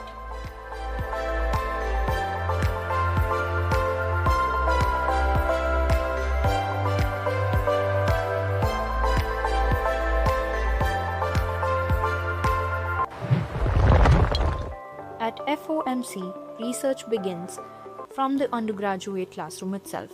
Students undertake meaningful research projects under experienced faculty mentors, transforming classroom concepts into solutions for real-world challenges. Every year, students present their work at prestigious national conferences hosted by institutions including IIM Lucknow, IIM Bangalore, IIT Kharagpur, and national law universities, with many initiatives published in internationally recognized Scopus Index journals, because true learning begins the moment curiosity meets purpose.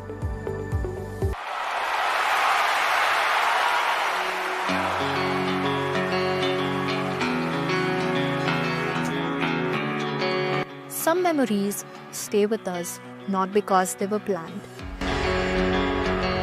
but because they changed us. The campus transforms, the lights grow brighter, and everyone becomes part of something extraordinary, where friendships are formed, confidence finds its voice, and hidden talents emerge as performances and celebrations.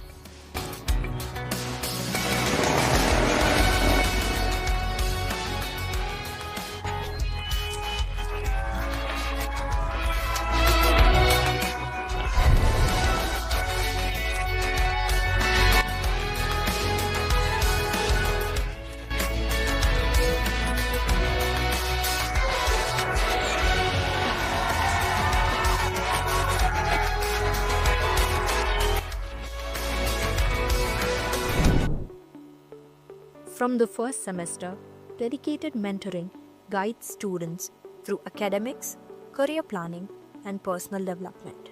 Because every student deserves not just an education, but direction.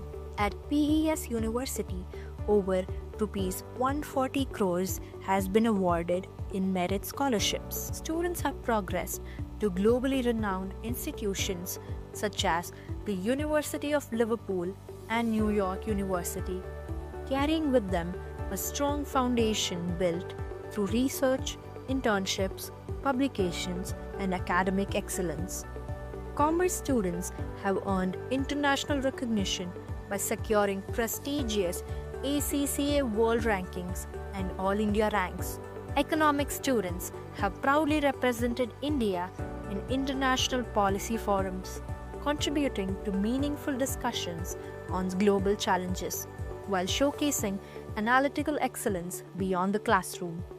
Law students have demonstrated exceptional advocacy by winning prestigious national moot court competitions and national mediation competitions, reflecting the strength of legal education at FOMC.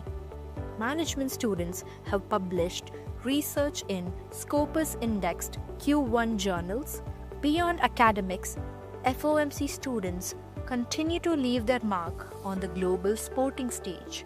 Nikki Prasad, a BBA sports management student, proudly captained India's under-19 women's cricket team to victory at the ICC Under-19 Women's T20 World Cup, inspiring millions through her leadership, determination, and unwavering commitment to excellence. Every achievement tells a different story, yet every story begins in the same place. मैं ये दिन के लिए हमेशा ready थी, तो जब ये दिन मेरे सामने है और जब मैं वो सारे चीज़ कर रही हूँ तो मेरे को ऐसे नहीं लग रहा है कि I'm not able to believe it if that is happening, because I've already dreamt about it. मैं already वो चीज़ जी चुकी हूँ.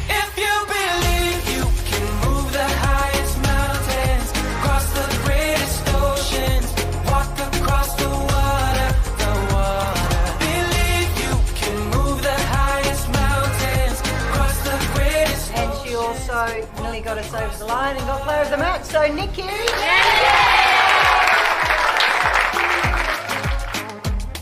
They say that all you need is faith, but it's almost like you lost your way. Took a few wrong turns, took a few breaks. Years from now, you may not remember every lecture, but you will remember the people who believed in you, the mentors who guided you, and the moments that shaped your future.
Welcome to PS University. PS University gives you a 360-degree exposure, be it indoor sports or outdoor sport. Whatever your forte is, you get to shine. From a cricket ground to a football ground to chess to badminton, we have it all here.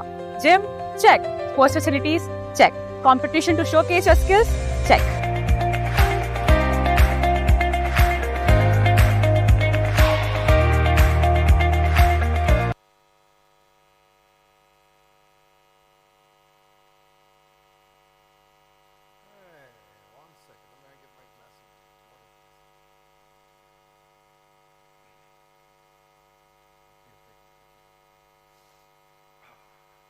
Good afternoon, good evening.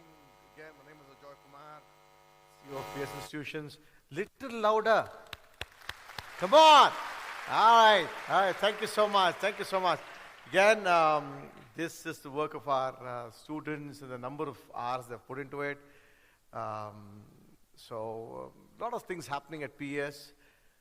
What are we trying to do now is to just make sure that we understand why we are here. what should we expect in the next 3 to 4 years, and how should we go about planning our journey here at PES. And that's what I'll hope to cover in the hopefully next 70 minutes or so. I'm trying to make it's going to be engaging, so don't worry about it. First, when we start off, we'll start off with the people who are the target audience. Who are the people that we are addressing today? Let's see who we are addressing today. Which course have you opted for? My name is Shailashree. I'm taking admission in BBA Honours. My name is Bhuvanesh Manu. I have registered for a BBA program. My name is Sridhar, BBA. My name is Shekhar, sir, BBA Honours. My name is Ajoy Kumar. I have opted for BBA General. My name is Pavitra A. for BBA Business Analytics Honours. My name is Rishmita, BCom with CMA. My name is Tejas. I have enrolled for BCom and CA. Taran Mudalia, BCom CA. My name is Kriti, BCom General. My name is Radhi Santos. I've enrolled for General BCom. Myself Deepika Prasad, opted for BCom with CMA. Satvik, I've enrolled for BCom. My name is Shreya Biradar. I have enrolled for BCom with CFA. My name is Yashas, BCom. My name is Chiran, General BCom. My name is Lavati, enrolled for BCom with CMA Integrated, sir. My name is Vishnu. I've joined for BBA Jaipur. My name is Dhananjaya. I've opted for Bachelor of Science in Psychology. My name is Aishwarya Ayyappa. I have enrolled for BCom Honours with CA. My name is M. Raksharaj. I have opted for BCom ACC. My name is Shashwatan. I'm in BBA Business Analytics. Myself, Pratik Nivas, BSc Psychology. I am Dhawan and I have opted BSc Psychology Honors. My name is Mohan Kumar, I've chosen BSc in Psychology. I'm Vishal Joseph, opted for BBA LLB. My name is Rakshita M. in BBA Business Analytics. My name is Dheeraj and I've opted BBA LLB. Smriti Suresh for BCom General Honours. My name is Sanvi Seth. I have opted for BSc in Journalism and Mass Communication. I am Bhumika. I opted for BCom CA. My name is Chetan. I am pursuing BBA JSRT. I chose BBA Honours. My name is Kushi. I have opted for BBA LLB. My name is Dipanshi Sharma. I have enrolled for BBA. Shravani Srinivas, BBA Jan. My name is Roshni. I have taken BBA Business Analytics. My name is Harsha. I have opted for General BCom.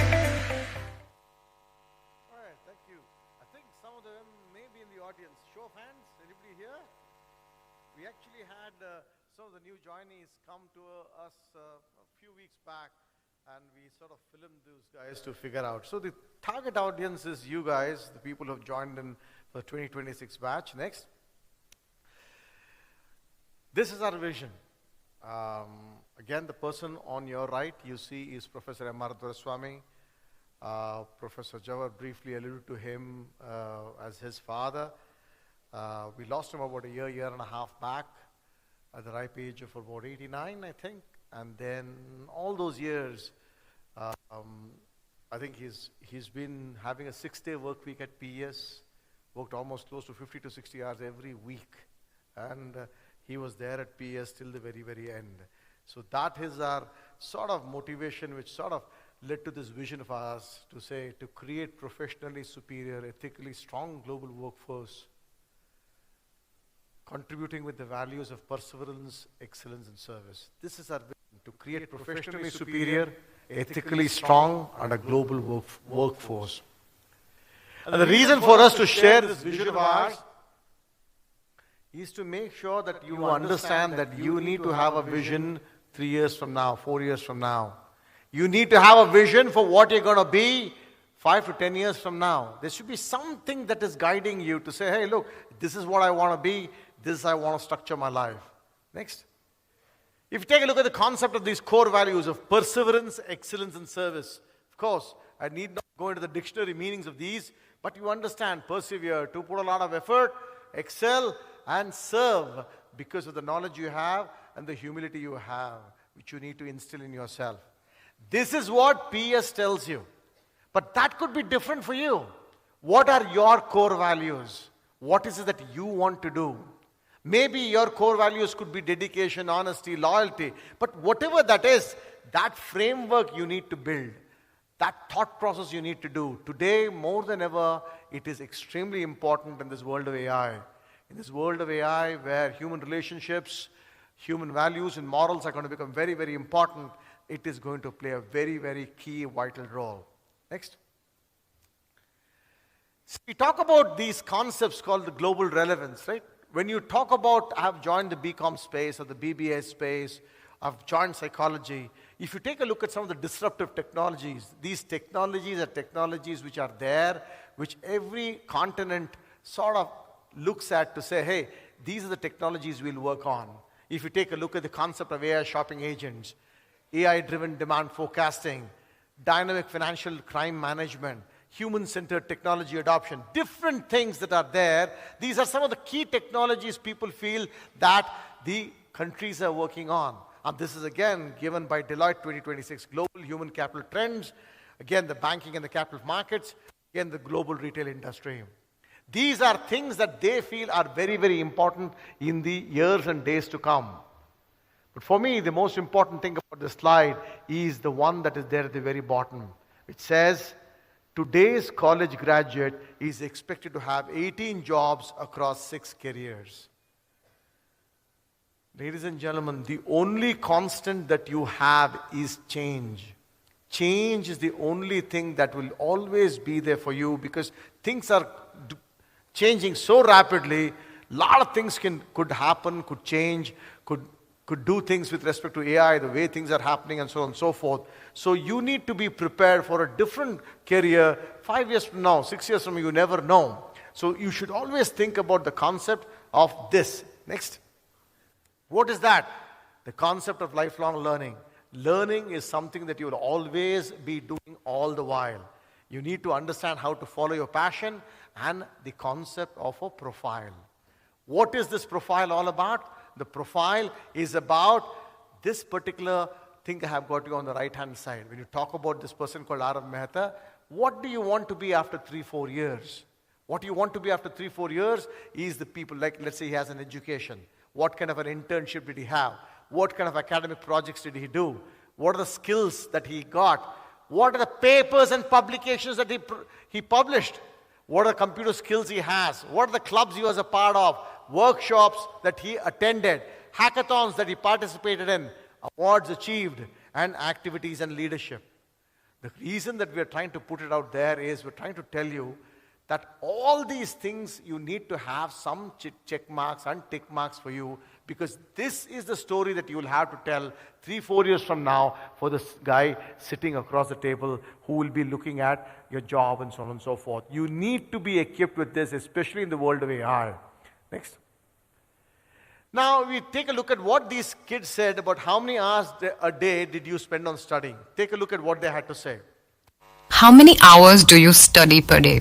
2 to 3 hours. 2 to 3 hours. 1 hour or something. 1 hour. Did not study more, sir. I guess around 45 minutes to 30 minutes. I don't really study or maximum for 45 minutes. For half an hour, 1 hour. I don't study. So I would say like an hour. Probably like 1 hour. I don't study much. Maybe 1 hour. It might be 3 to 4 hours. Maybe 2 hours. 1 hour. I don't study. I usually don't unless it's necessary. No, 1 hour. 1.5 hours. I don't study. Around 30 minutes. 1 hour. Maybe 1 hour. Study 1.5 hours. Only 1 hour. 1.5 hours. Spend half of 1 hour. Only 1 hour. 1 hour. 1 hour. No, 1 hour. 1 hour. 1 hour. Not study daily. Say 1 hour. So, if you take a look at the story, this is what your kids are telling us. This is what they are studying and so on and so forth. But what we are trying to always emphasize to you that if this is your answer, and that resume will not be yours. And if that resume is not yours, then those placements will not happen. So the thought process here for you to understand is there are a lot of opportunities given to you at PS. You need to take advantage of it and try to see how you can participate. Next. What do we talk about? Time, right? So you take a look at time perspective, right? See, about 8 hours you sleep, about 5 hours of college you'll have, 5 to 6 hours of college, 2 hours of commute going back and forth, 2 hours miscellaneous for you to see TV or Insta or whatever that you want to do. Every day you have almost close to 6 to 7 hours of free time available to you if you manage your time properly. What does it mean by managing the time properly? Again, go back to the concept. Nobody is asking you to study per se. But everybody is looking at the concept from PS to ask you, how are you improving on a daily basis, on a semester basis, on a yearly basis? How is that resume of yours increasing? Are you adding a paper to it? Are you adding a conference to it? Have you attended a workshop? Have you looked at some kind of a hackathon? Did you do something worthwhile? Did you at least do something which was professionally superior, which will help you get a better job? So these are the thought process that we have, that this time management to be done, which is going to be very important for the number of activities you need to do. You take a look at the weekend, you have 8 hours of sleep and 16 hours of available time. Even if you take 8 hours of that and do something, you have another 8 hours available for you to do something about it. So the reason that we're trying to tell you here again is time management becomes very, very important. Time management is a misnomer. The challenge is to manage ourselves. We know we have time. How we manage ourselves will dictate who we become. Next. This is your calendar of events. Everything that is there, which day, what is actually happening is told to you. The class hours, the study hours, the collaboration hours, everything is told to you. So you know when your holidays are, when your exams are. Till December, everything is mapped out to you, so you know exactly what is happening on what day. Next. Now this is an interesting one. We come here to study, then what do we want to do? Get placed. What do we want the pay package to be? This is the question we ask these kids. Go ahead. Is your expected pay package after you complete your course? Around 12 lakhs per annum, 45 to 50 lakh per annum. 30 to 35 lakhs per annum. 20 to 25 LPA? 20 to 25 LPA. 70 to 80 lakhs. I would like above 5 crores. 15 LPA. About 24 lakhs. Around 15 to 20 lakhs. 20 to 25. 20 to 25. 20-25 lakhs. 2-3 CRs per annum. 25 LPA, something like that. 20 lakhs per annum. 20 lakhs per annum. Maybe 15 to 20 LPA. 12 lakh. 15 to 20 lakh. 20 to 30 lakh per annum. 50 to 60 LPA. 20 to 25. I think 20 lakhs per annum. Around 25. 20 lakhs per annum. 20 to 25. 25 LPA. About 25 to 30 LPA. 70 to 80 lakhs. 40 to 50 LPA. 60 to 80 lakhs per annum. 50 to 60 lakhs per annum. 30 to 40 LPA. 15 to 20 LPA. 30 to 45 LPA. 50 LPA. 40 lakhs per annum. 70 lakh or 80 lakh. 50 lakhs. 20 to 30 LPA. 56 LPA. 1 crore. 25 to 30 lakhs per annum. 70 to 80 lakhs per annum.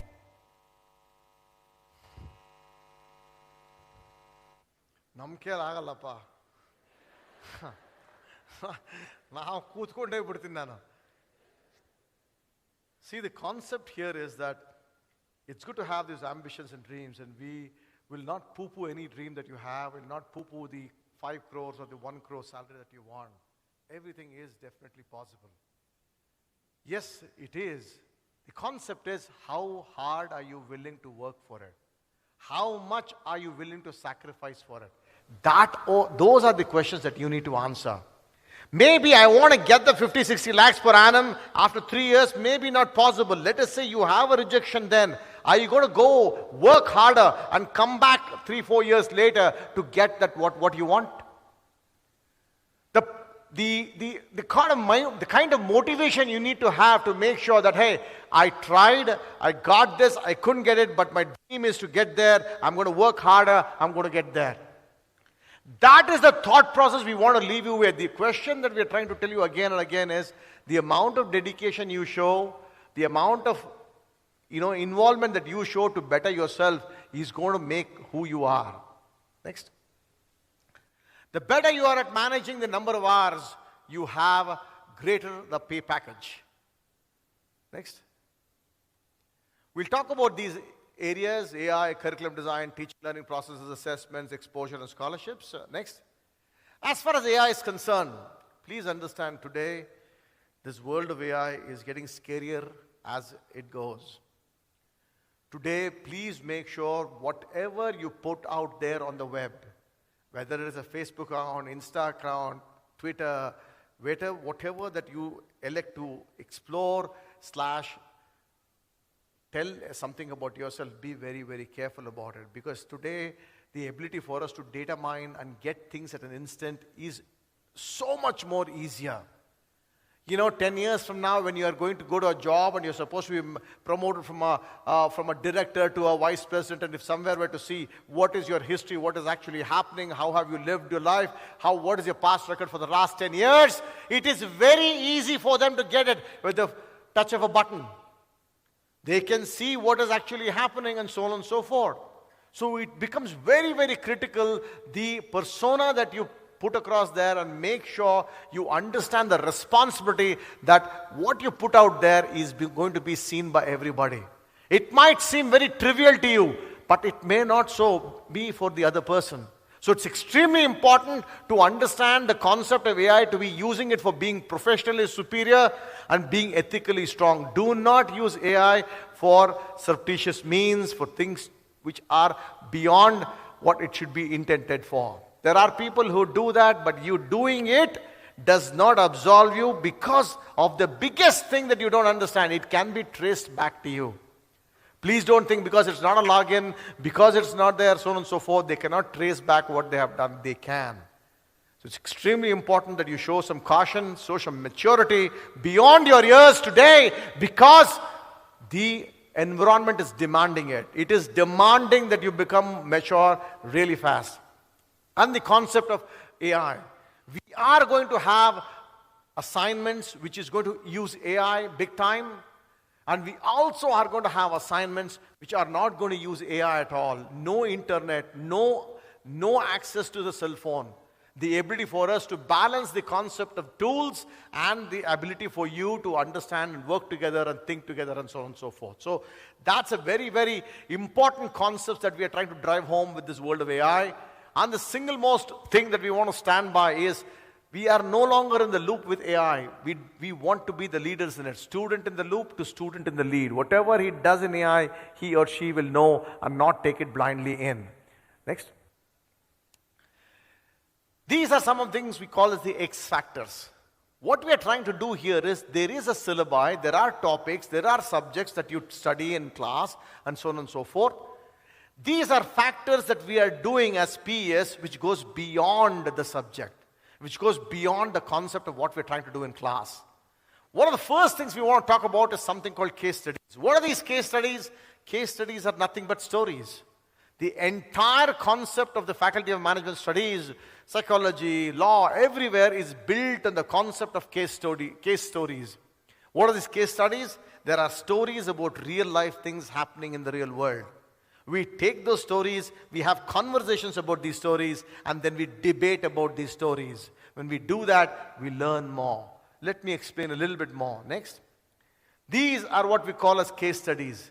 We do about 5 case studies per subject. What kind of case studies do we do? In management, the Maruti Suzuki labor unrest law, Mahindra and Mahindra into the EV market, commerce, Tesla leadership, psychology, the phenomenon behind our resistance to change, law, develop arguments, economics, journalism, an insider account into the Yahoo Alibaba deal. What does this mean? That means these are real life things that are there, which are taken, discussed in the class. From story, it becomes conversations. From conversation, it turns into a debate where people take a stand. Do I agree with what Mahindra's did? Do I agree with what Tesla did? How should they have done it better? So you can learn more. And so you start understanding this is the concept of this industry academia partnership, this practical training that we talk about and so on and so forth, for them to really know that these are all the practical things that you will learn in class. Learn about what actually happened. It will be backed by data, and it will also be backed by tools and AI for you to understand more, to do things more in a better fashion. Right? Next. Once you learn these stories, these different case studies that they discuss in class, about 5 case studies per subject, you go into what we call as research papers, where you do 1 per subject.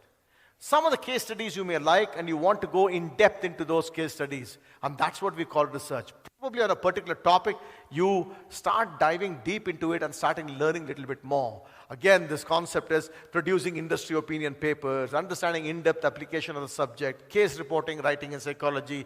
You might write your own case study about what happened with Taza Thindi, or what happened to, Mahindra Opticals, or whatever that case was. How did that shop get formed?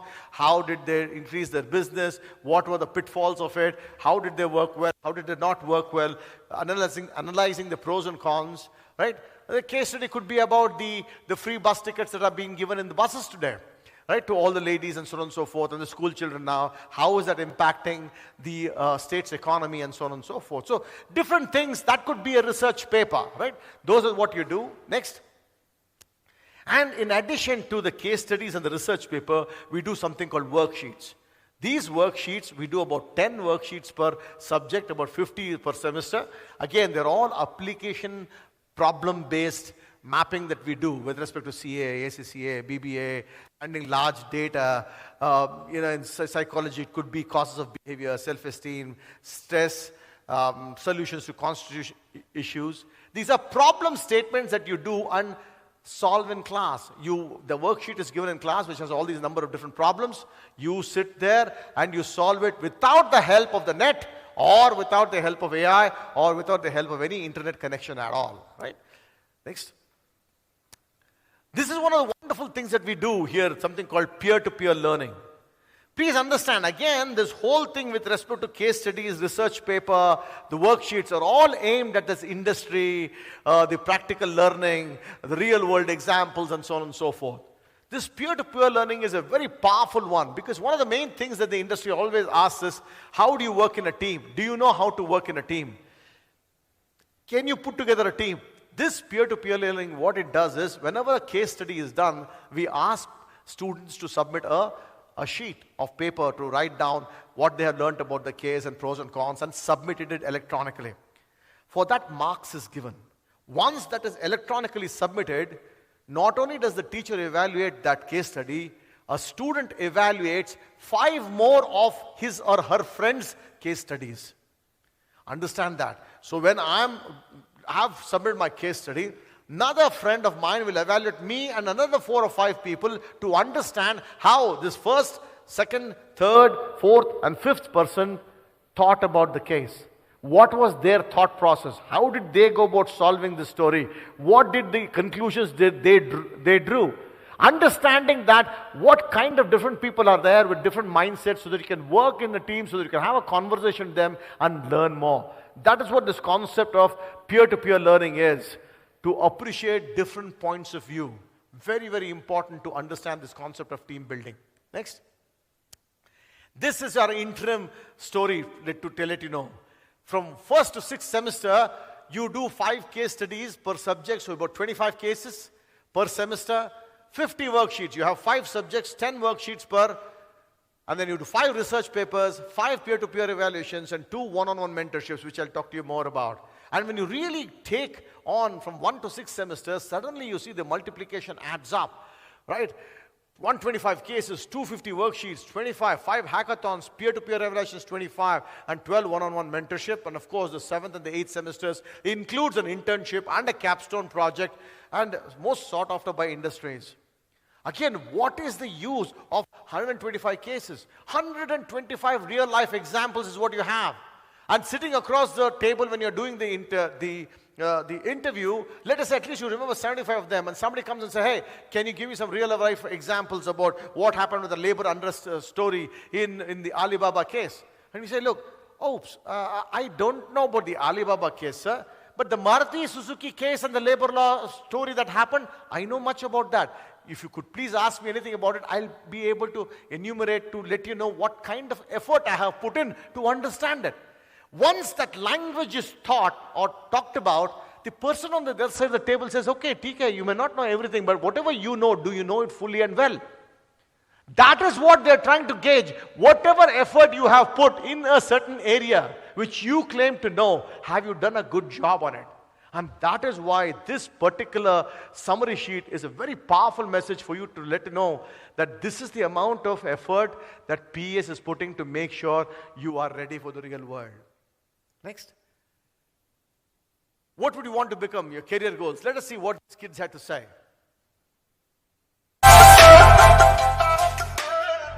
What is your career goal? My career goal was to be an advocate, and my academic goal is to be a chef.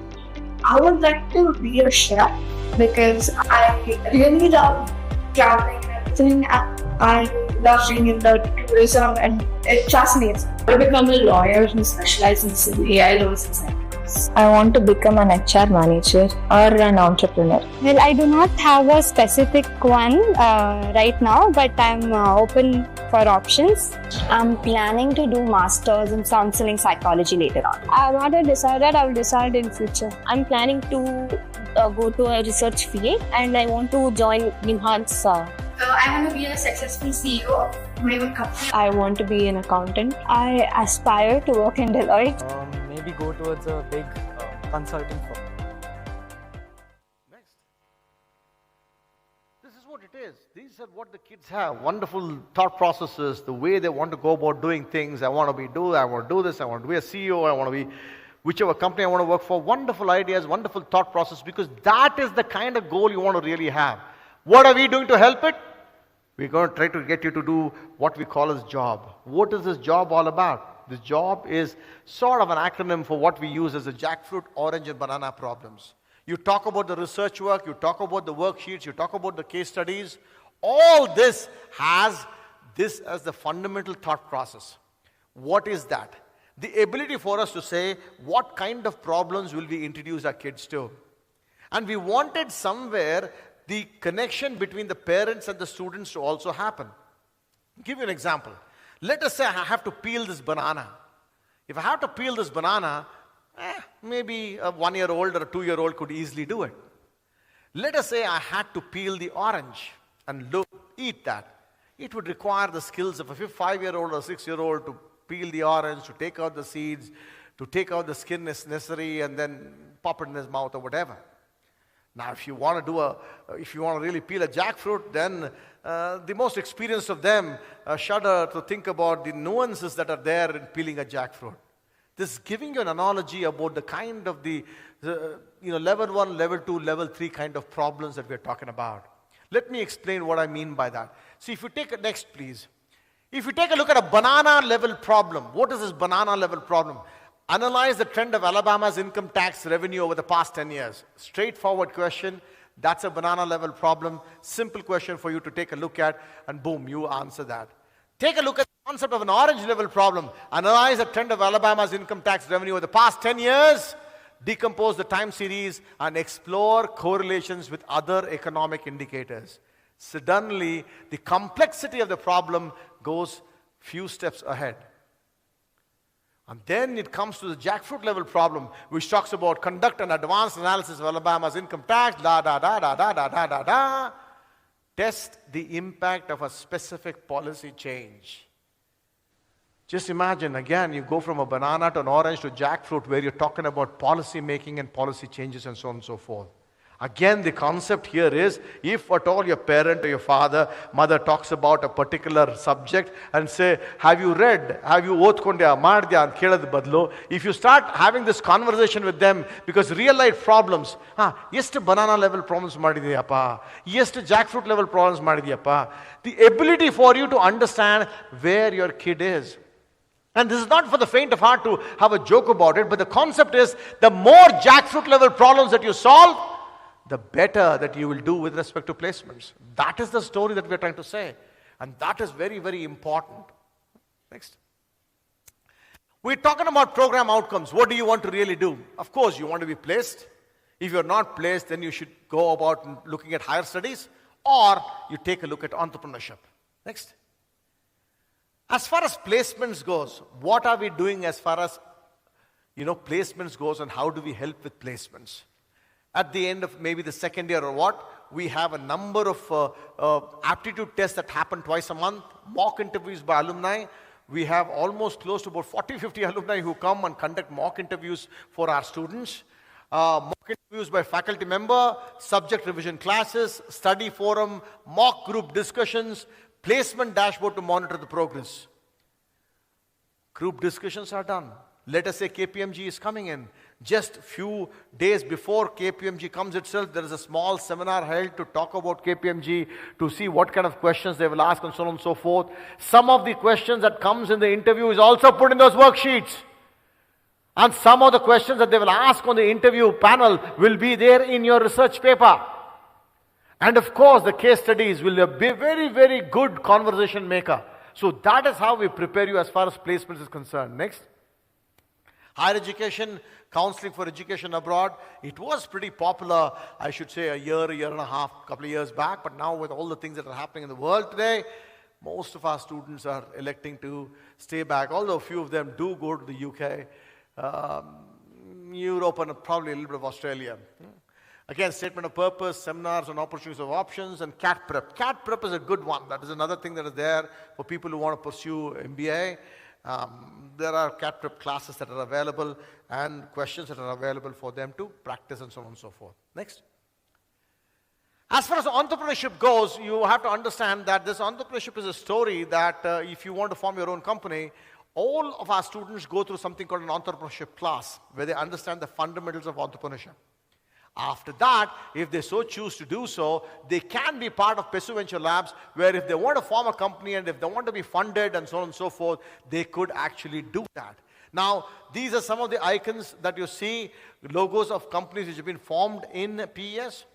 Again, the whole concept of this in PES is a very powerful one, because you see, now you can collaborate with different people. You can collaborate with a computer science guy, with an artificial intelligence or machine learning guy. You can talk to an electronics guy. You can talk to a lawyer. You can talk to a psychologist. All these different disciplines are under one roof.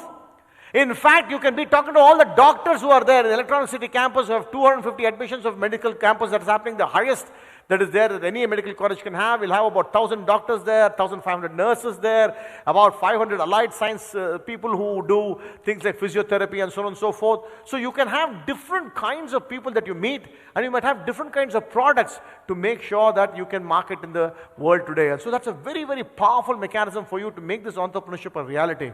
And believe me, this entrepreneurship is going to make a mark on it in the years to come, because at the end of the day, this entrepreneurship is not always about you starting your own company. When you join companies also, whether it's Infosys, whether it's Wipro, or whether you join HP, people are looking in those companies also for you to innovate. They want you to go to your boss and say, hey, look, I've got this great idea. You please give me some funding. I want to take this forward and see what I can do for the company and see if I can start a revenue chain. These are ideas that you need to have. It is not necessary for you to always have a company, but that entrepreneurship spirit should always be in you. The ability to innovate, the ability for you to think beyond and work hard and to provide something. And this does not only curtail you to where you are studying, but throughout your life, wherever you are working and so on and so forth, constantly you need to be evolving. And that is the message we want you to take from PES. Next. Exposure. Number of things that we do. Summer programs, guest talks, the internships, hackathons, study-thons. Let me show some of it. Next. These are expert talks that are there. We had Satish Manishinde, we had Justice B. Nagaratna. Number of people come in as guest talks. Next. We also have this mind talks, commerce conversation. We had Gopal Swami, we had Barendra Kumar Boy. See, understand something. When these guest talks are there, they don't come here just to come and talk and for us to go somewhere else or to see the phone or to keep our hand in or to sleep or something to that effect that we try to do, right? You have to understand why this is being done. It is not being done just because it's a guest talk. The concept here is it is giving an exposure to Mr. Gopal Swami. When he comes and speaks, after he's done speaking, he is available to interact with the students. You can tag him on the LinkedIn profile. You can ask Mr. Gopal Swami, when is your next lecture, sir? Where is it? I'll go there. Maybe you attend a couple of his lectures and say, sir, I was looking to do something in this area. I have this thing to offer. Do you see any opportunities for me? Is there an internship available in the Government of India? Is an internship often available in the PMO's office? These are the contacts you make. These are not something that you sit there and think it's a guest talk. Oh my God. That is not how you live your life from now on. You cannot afford to poo-poo anything from now on. You cannot afford to be so cool about it that you do not understand what is building your resume, what is building your LinkedIn profile, what is making you sing and dance 3 years from now when you go in for that interview. You got to have that in mind. You got to understand all these contexts. Sir, I remember hearing you in my second year. It was a wonderful experience, sir. Even let us say you meet him somewhere, or maybe he comes for the interview. It's a wonderful opportunity for you to showcase that. Right? A very important thing. Just as a guest talk. This is the amount of learning that you need to take and look beyond the concept that you're simply sitting there and simply listening to a bhashan. That's not what you take. Next. Again, the AI Summit, we recently had conducted this Artificial Intelligence Summit. Again, the concept of many people available here. See, Satish Medapadi or Vishal Pandey. You please go ahead, take a look at Satish Medapadi and see what does this Chief AI Officer and Entrepreneur mean. Go to his LinkedIn profile, take a look at his resume and see, is that who you want to be? Is that how I want to fashion my space? And if I want to be something like that resume, what are the things I need to do? And try to position yourself in that fashion. This is giving you an exposure to real world people who are here and be able for you to do what you need to do. Next. CMO Summit. Next. Again, we had the Brand Summit. Next. The Climate Summit. N number of summits that happened. Next. The FinVision Summit, again, I was just giving you a flavor for the number of summits that happen, number of things that are happening in here at PS. Next. This was a very, very good summit. The Entrepreneurship and Family Business Conclave was a wonderful summit. What happened was we took upon this conference where we said we would invite the parents of successful companies / companies who are there with us. Come and talk to our students about their trials, how it was easy for them to start, how difficult it was when they start, how did they manage their finances, to learn from them as to how to run a business. So this was a family business concept, very, very popular with our students because it gave insight into their own parents coming and talking on stage and things like that. Next.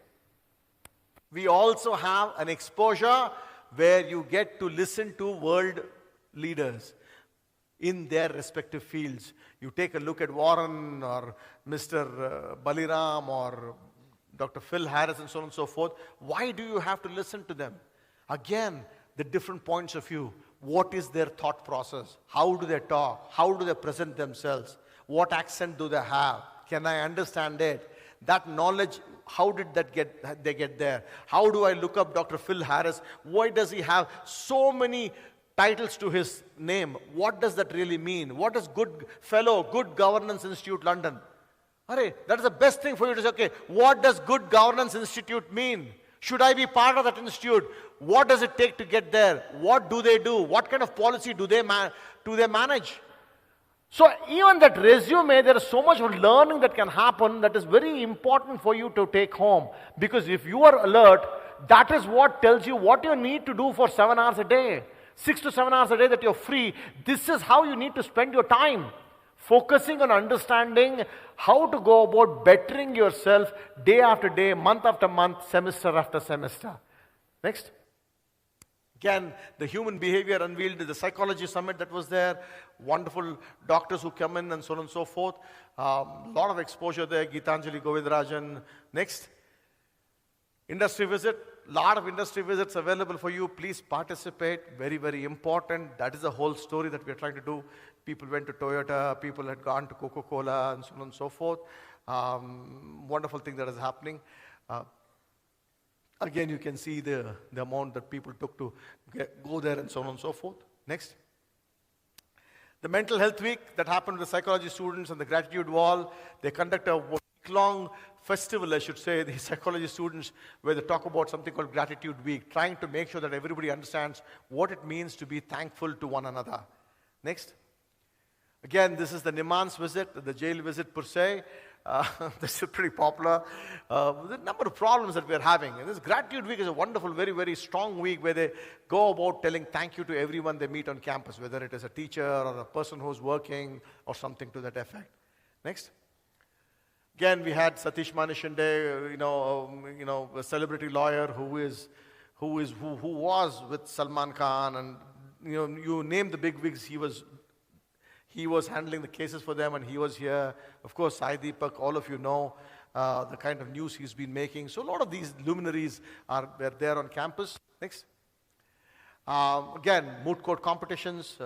We had close to about 2 Supreme Court judges also who came in. We had about 6 judges who came in, and so on and so forth. Next. The legal services clinic. Again, the ability for us to serve and do well, and so on and so forth. Next. Institute of Economics also had their policy roundtable. Again, guest talks, understanding what it's all about, topics, and so on and so forth. Some keynote speakers and panel members and all that stuff. Next. Again, the economics and the policy roundtable. Next. Hackathons. This is extremely important for you to understand why you need to participate in it. See, I talked to you about industry visits and so on and so forth. And if you see an industry visit in BBA, we have about 300 people, and BCom we have 300 plus people. And when you take a look at this thing, how many people come to the industry visit? 50 or 60. What are the people doing? No idea. When a hackathon is there, when the industry visit is there, the ability for you to learn from the ground, you should always volunteer, always participate, most important. What is this hackathon doing? It's about working on a problem for 24 hours or 36 hours.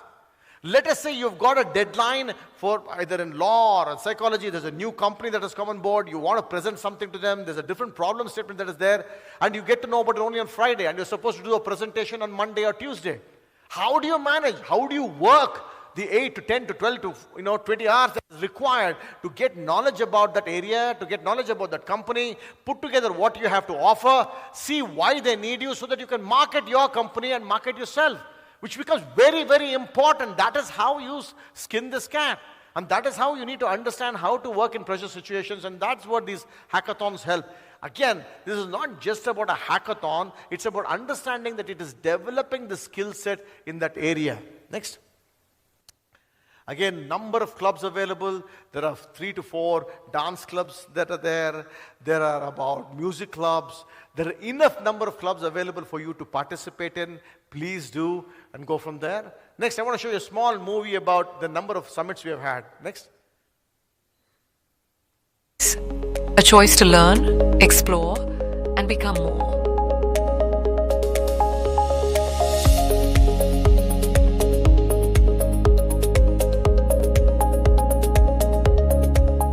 Learn from leaders. Gain insights from those shaping industries and inspiring change.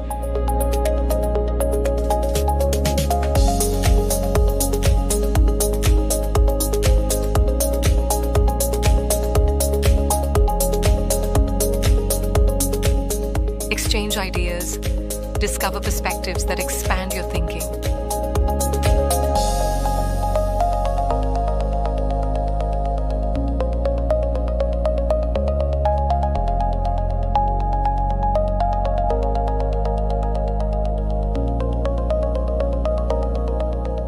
Challenge yourself. Turn curiosity into knowledge and knowledge into action.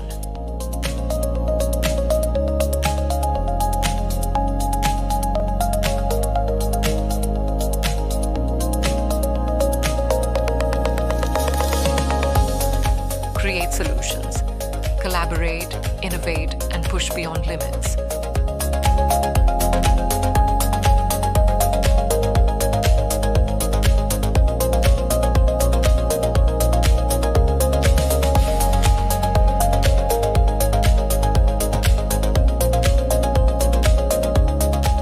Share ideas, spark conversations that inspire growth and leadership.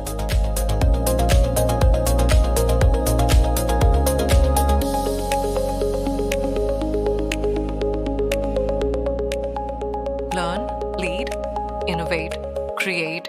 Your journey starts here. Welcome to PES University. Again, next. Again, the concept really here is that just to give you a snippet of what all things we are doing at PES. Of course, a lot of campus life also happens. Next. Again, we talked about scholarships. I think the Chancellor also talked to you about the MRD scholarships, which is a 50% off, and the CNR scholarships, which are 40% off. Next. You had the concept of the MRD scholarship. So basically in BBA for 360 students, top 5%, top 18 students get this award, which is the 50% off, where you can start earning while you are studying here. Next, the CNR merit scholarships again, between 6 to 25%, you have another 20% getting it. So almost close to 72 plus 18, almost 90 students will get this award. Very powerful thing, 1 out of every 4 students who get this award. So very, very important that you focus and try to make sure that you are one of them. Next. Of course, you have the loyalty program for PS employees, students, siblings, and children. If you qualify for any of that, please make sure to let us know, and we will make sure that we will try to help out in any which way we can. Next. Again, the program summary now. Remember, we talked about those case studies. Now we talk about the guest talks. The club activities, the hackathon, the studython, the industrial visits, and the summits. These are the things that happen to you every semester. By the time you finish, by the time you come to the 6th semester, you have 30 guest talks, 10 club activities, 5 hackathons, 15 studythons, 3 industrial visits, and 5 summits. Again, we do a lot of things. You have to participate, take advantage, and make sure that resume of yours goes somewhere. Next. Why PES? Let's see what they had to say. Why did you choose PES University? PES because of placement, network, and making new friends. PES has a lot of exposure, and few of my friends have studied in PES. PES is a well-reputed college, and it has a lot of opportunities for people who are willing to participate in co-curricular activities and willing to learn. Who doesn't want to join PS, sir? All want to join PS. But we have more placements and opportunities over here. I love the environment in PES University. While comparing to my city, as I'm from Bengaluru, I didn't see this much good environment. There are 3 main reasons. First being the infrastructure, second being they have very good experienced teachers over here, and third being the most effective curriculum, actually, like ongoing market curriculum. It's one of the top colleges in Bangalore, and I've got such a nice college to study in, and the placements I get in here, I won't get anywhere else, and this is the best campus I've ever seen in my life. PS has a very good academic reputation, and I have heard that PS has many good placement opportunities, and I actually love the campus. Good reputation. I've heard a lot from my seniors saying that it has really good reputation. I've chosen PES for placement. PS because I've heard a lot from childhood, and I'm very fortunate to be here right now. Yeah, it's about the environment which I am getting here, like it is very nice. Why PS means the infrastructure which I've seen is best, and the curriculum it offers. I chose PES because of the infrastructure, and I've heard that the placements are good, and plus the vibes and the crowd. I really like the campus here, and my friends also told me the career is really good here, and it offers many courses. So that's why I chose PS. I've heard the faculty of PES is very nice. The teachers are very one-on-one basis. Like if you need any help, they're always there for you. I've also heard the internships that we get in our 3rd and 4th year. Since I'm doing honors in psychology, that's one that's really important for me, is the internship that I'll be getting. And I've heard from like our seniors that they give really good internship opportunities. So that's one thing that I'm like looking forward to, is working with the faculties of PES. My cousins have studied in PES, and then a lot of other people have studied, and I've seen the kind of growth that this college has seen, and I kind of think that this would be the best college if I have to grow. I like the extracurriculars here, along with the attention they give to academics. PES University has, first of all, because of its prime location. Secondly, the placement and the real life case studies that are being provided in the classrooms have been proven to be very helpful to students. So I hope to do the same with the opportunities provided to me. Because it's a very well-reputed college, and a lot of people have recommended me that this is a good college for education. Due to its good quality education and surrounding, and the way it provides opportunities for students. Thank you. So it's a lot of nice things that the students have to say about it. Again, the underlying thing with every one of them is placements, placements, placements, placements. And we want to tell you, if it is placements, you need to understand the reason we have been very successful in placements is because of the curriculum and the kind of stuff that we have. And you need to respect and honor that and work hard, right? Next. We'll talk about it next. Again, here, every one of the classes at PS is recorded. We have close to about 400 to 500 recordings every day. So if you see something in a class which is not all right, or some galata happening in the class, or somebody throwing a paper airplane or something to that effect, you will actually see that. I'll show you how this live class looks like here. It's multiplied by holding cost per unit per year. I know that it is 2. Thank you. So this is how you will see. This is the transparency that PS is built in. But telling you that anything that you want to see, your parents can see this, you can see it, totally telling you that this is the transparency we have at PES. We want to make sure you understand that you can take advantage of it. What our faculty have done is, they have taken these classes, and what they have done is they've done 5-10 minute videos of summaries of these classes, and we present to them as what we call as AV summaries, audiovisual summaries. Can you please play that? Meters. Second assumption talks about the relationship between. Thank you. So again, this is where our faculty has gone into a studio and done this so that he or she can get this 10-minute, 12-minute lecture, which is a summary of the class that they have really, taught, so that people can use it during exam time or during some time that they have doubts or whatever. A plethora of digital information is available to you. Next. Previous? I thought we missed one slide. Can you go back one slide? Next. Next. Okay. This is our ISA, internal exams. Remember, Professor Jawahar talked about it. All your internal exams are multiple choice in nature. So you'll have 2 of these where you will go into a computer center, which has about 1,000+ nodes, and you will go and do this multiple choice questions. Again, preparing you for placements. It's not a subjective type. You either get a yes or no. It's not that you can partly get right or partly get wrong. Again, preparing you for placements. Next. We also have end semester exams where you write, it's a subjective in nature. When you take a look at the subjective space, you can either type it in the computer or write it by hand in an answer sheet. Both options are available to you. So that's the story that you will see as far as end semester exams are concerned. Next. You also have PESU Academy. I think that QR code was said where people can download the PESU Academy app, the PESU app itself, where you can take a look at marks, where you are in class, and the grades that you get. Next. You also get the attendance and the calendar. So it's extremely important. Parents and students alike can log into this app, see the marks you have, see the grades you have, see the attendance you have, so that you clearly know how you need to manage.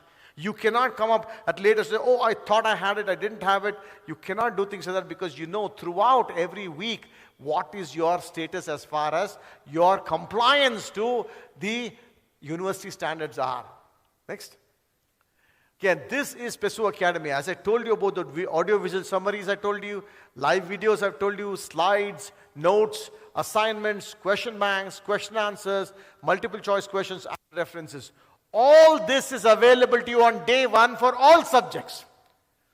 This plethora of digital information, which is available in the student portal. All your submissions are done through the student portal. Your attendance is there, your progress is there, CV building is there, and communications as far as mentorship is all available to you on that portal. We have a very, very strong digital presence here at PES. Next. As far as mentorship concerns, very, very important. We have about 2 mentorship sessions in a semester where every student works with a professor one-on-one, where he or she gets time, separate, single, so that you can talk about these issues. How are your studies going? Have you received any scholarships? Are you working hard? Do you have any problem in class? How are you managing your time? How are you managing your finances? When the guest talks come, what kind of networking have you done? How is your resume improved? And after all that, if your mental health, is any problem that is there, something is happening at home, some problem happened here or there, what kind of help can you give you? We also have counselors at PS who are professional counselors other than the teachers. And let us say the professional counselors don't want to solve this very sensitive case, then we have a whole psychiatry department that is available in our hospital, a 1,200-bedded hospital in the Electronic City campus, which PS Hospital, it's called the PS University Hospital, where the whole psychiatry department is available at our disposal. So the concept that is there is, these are the things that we are doing to make sure you succeed. And we also talk to you, you come out, you share, you participate. This is going to make your experience better. Next. Of course, we have a lot of collaborations with all the different companies and so on and so forth. What is the nature of the collaborations? Live problems, consultancy projects, training, summits, invited lectures, minors and specializations.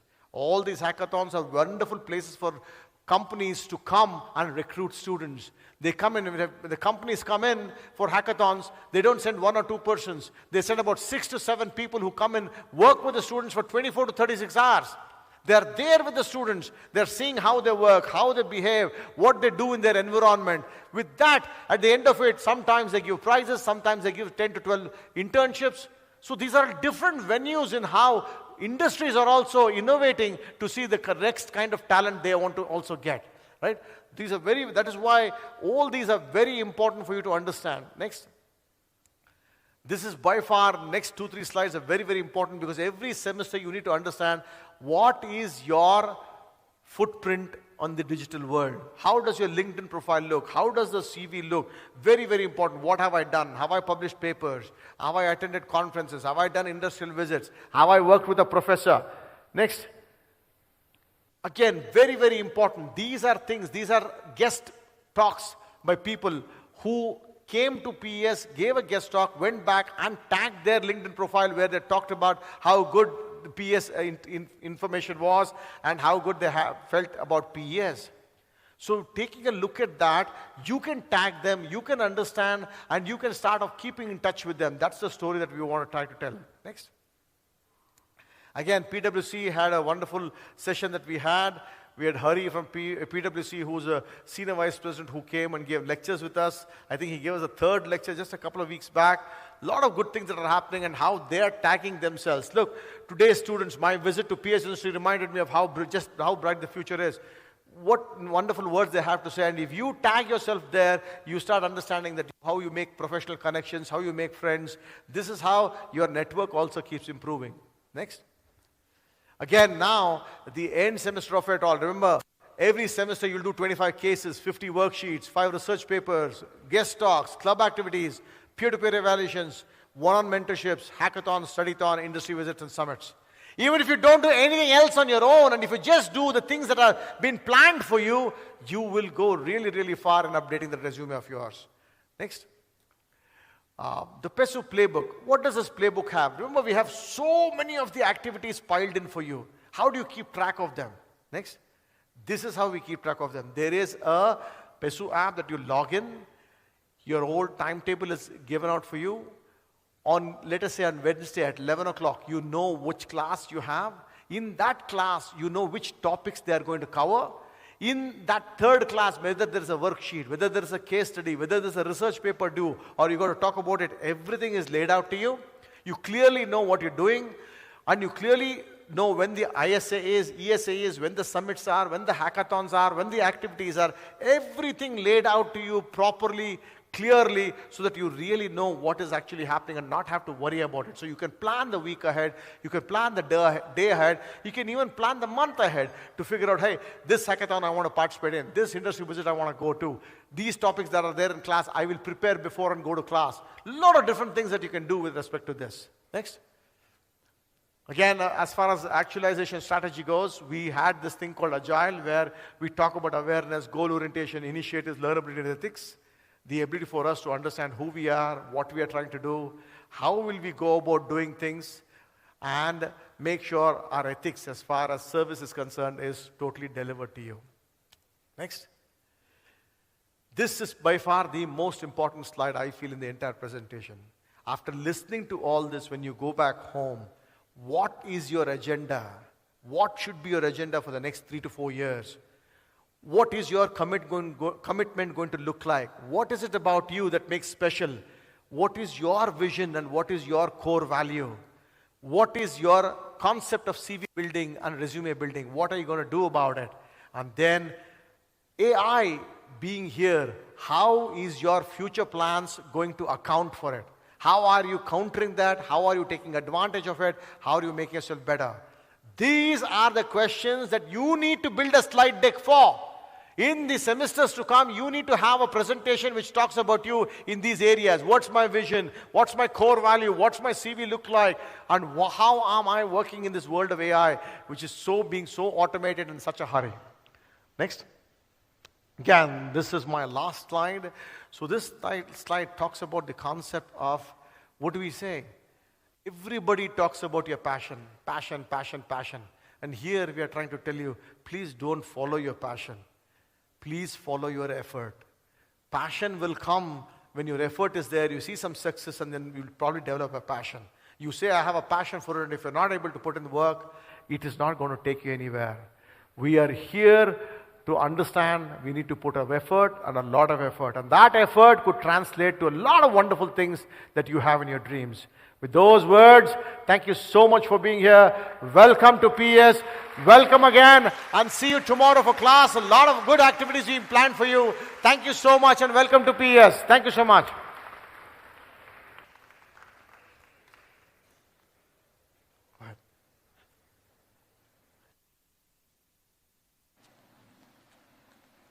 Thank you so much, sir, for that wonderful storytelling.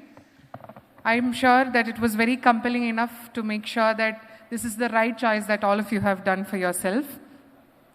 So this marks the end of the orientation and inauguration programs of all the first year programs here. I request all of you to join us for dinner. Please do not forget to download the PESU app, and also please check your emails today. You will get a message as to where to report tomorrow. Please be ready at 8 o'clock tomorrow to reach campus. Thank you once again. Have a very good evening. Thank you.